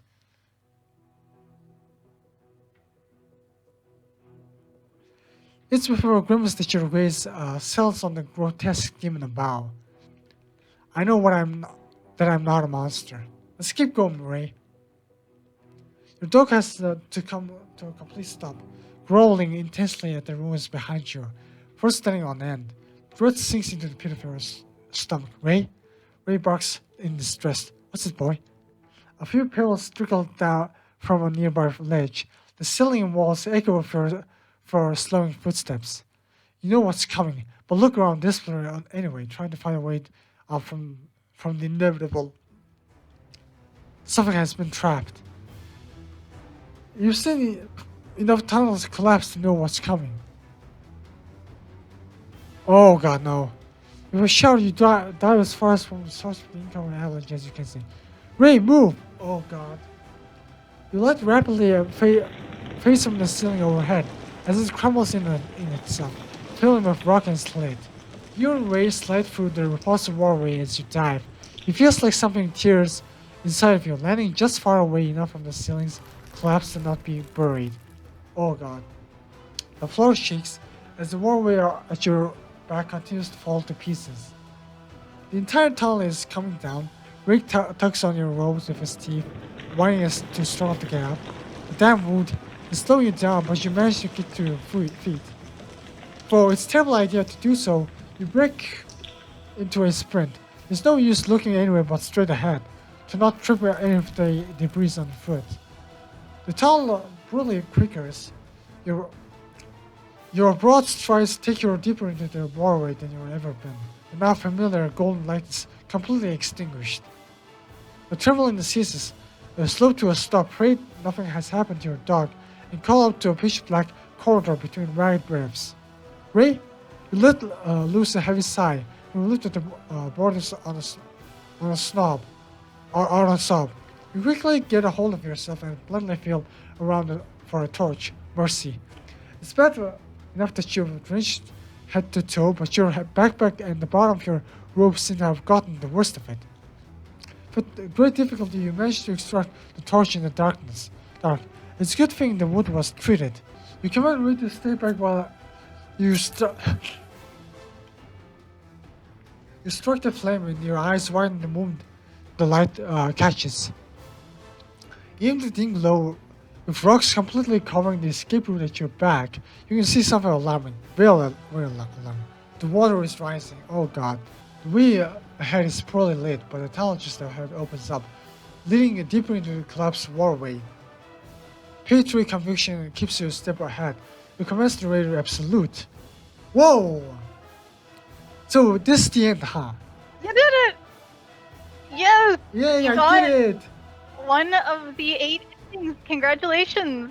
I am so delighted. That was awesome. Thank you so much for playing. Well, yeah, that's a really interesting story. The writing was really good. I'm interested in seeing all Thank the you. art come to life. So yeah, that's good. That's really enjoyable. Thank you. I am so excited. The commissions for the art are in progress as we speak. It's going to be a while as we develop the art style for the full game and get all of the characters brought to life. There is a total of 6 characters in the demo that will have sprites. You saw about half of them in this playthrough, which is wonderful. Actually, a little more than that. There's still at least one major one that you're missing. But Awesome. we're going to have the objects, all the demons, backgrounds, sprites with multiple poses and expressions, all fully realized, and the commissioned music for the final demo as well. So I'm just Awesome. like glowing, looking forward to all of that. Yeah. Yeah. So, was there anything you would have changed, or any feedback you have for like constructive criticism or anything? I'm not sure. I mean, it's your game, so me saying, oh, change this is kind of rude, to be honest. I think it's good. I think the world building is very interesting. Yeah, Thank you. and all I can say is that I'm kind of well, interested in seeing the world develop and something like improving the art and stuff.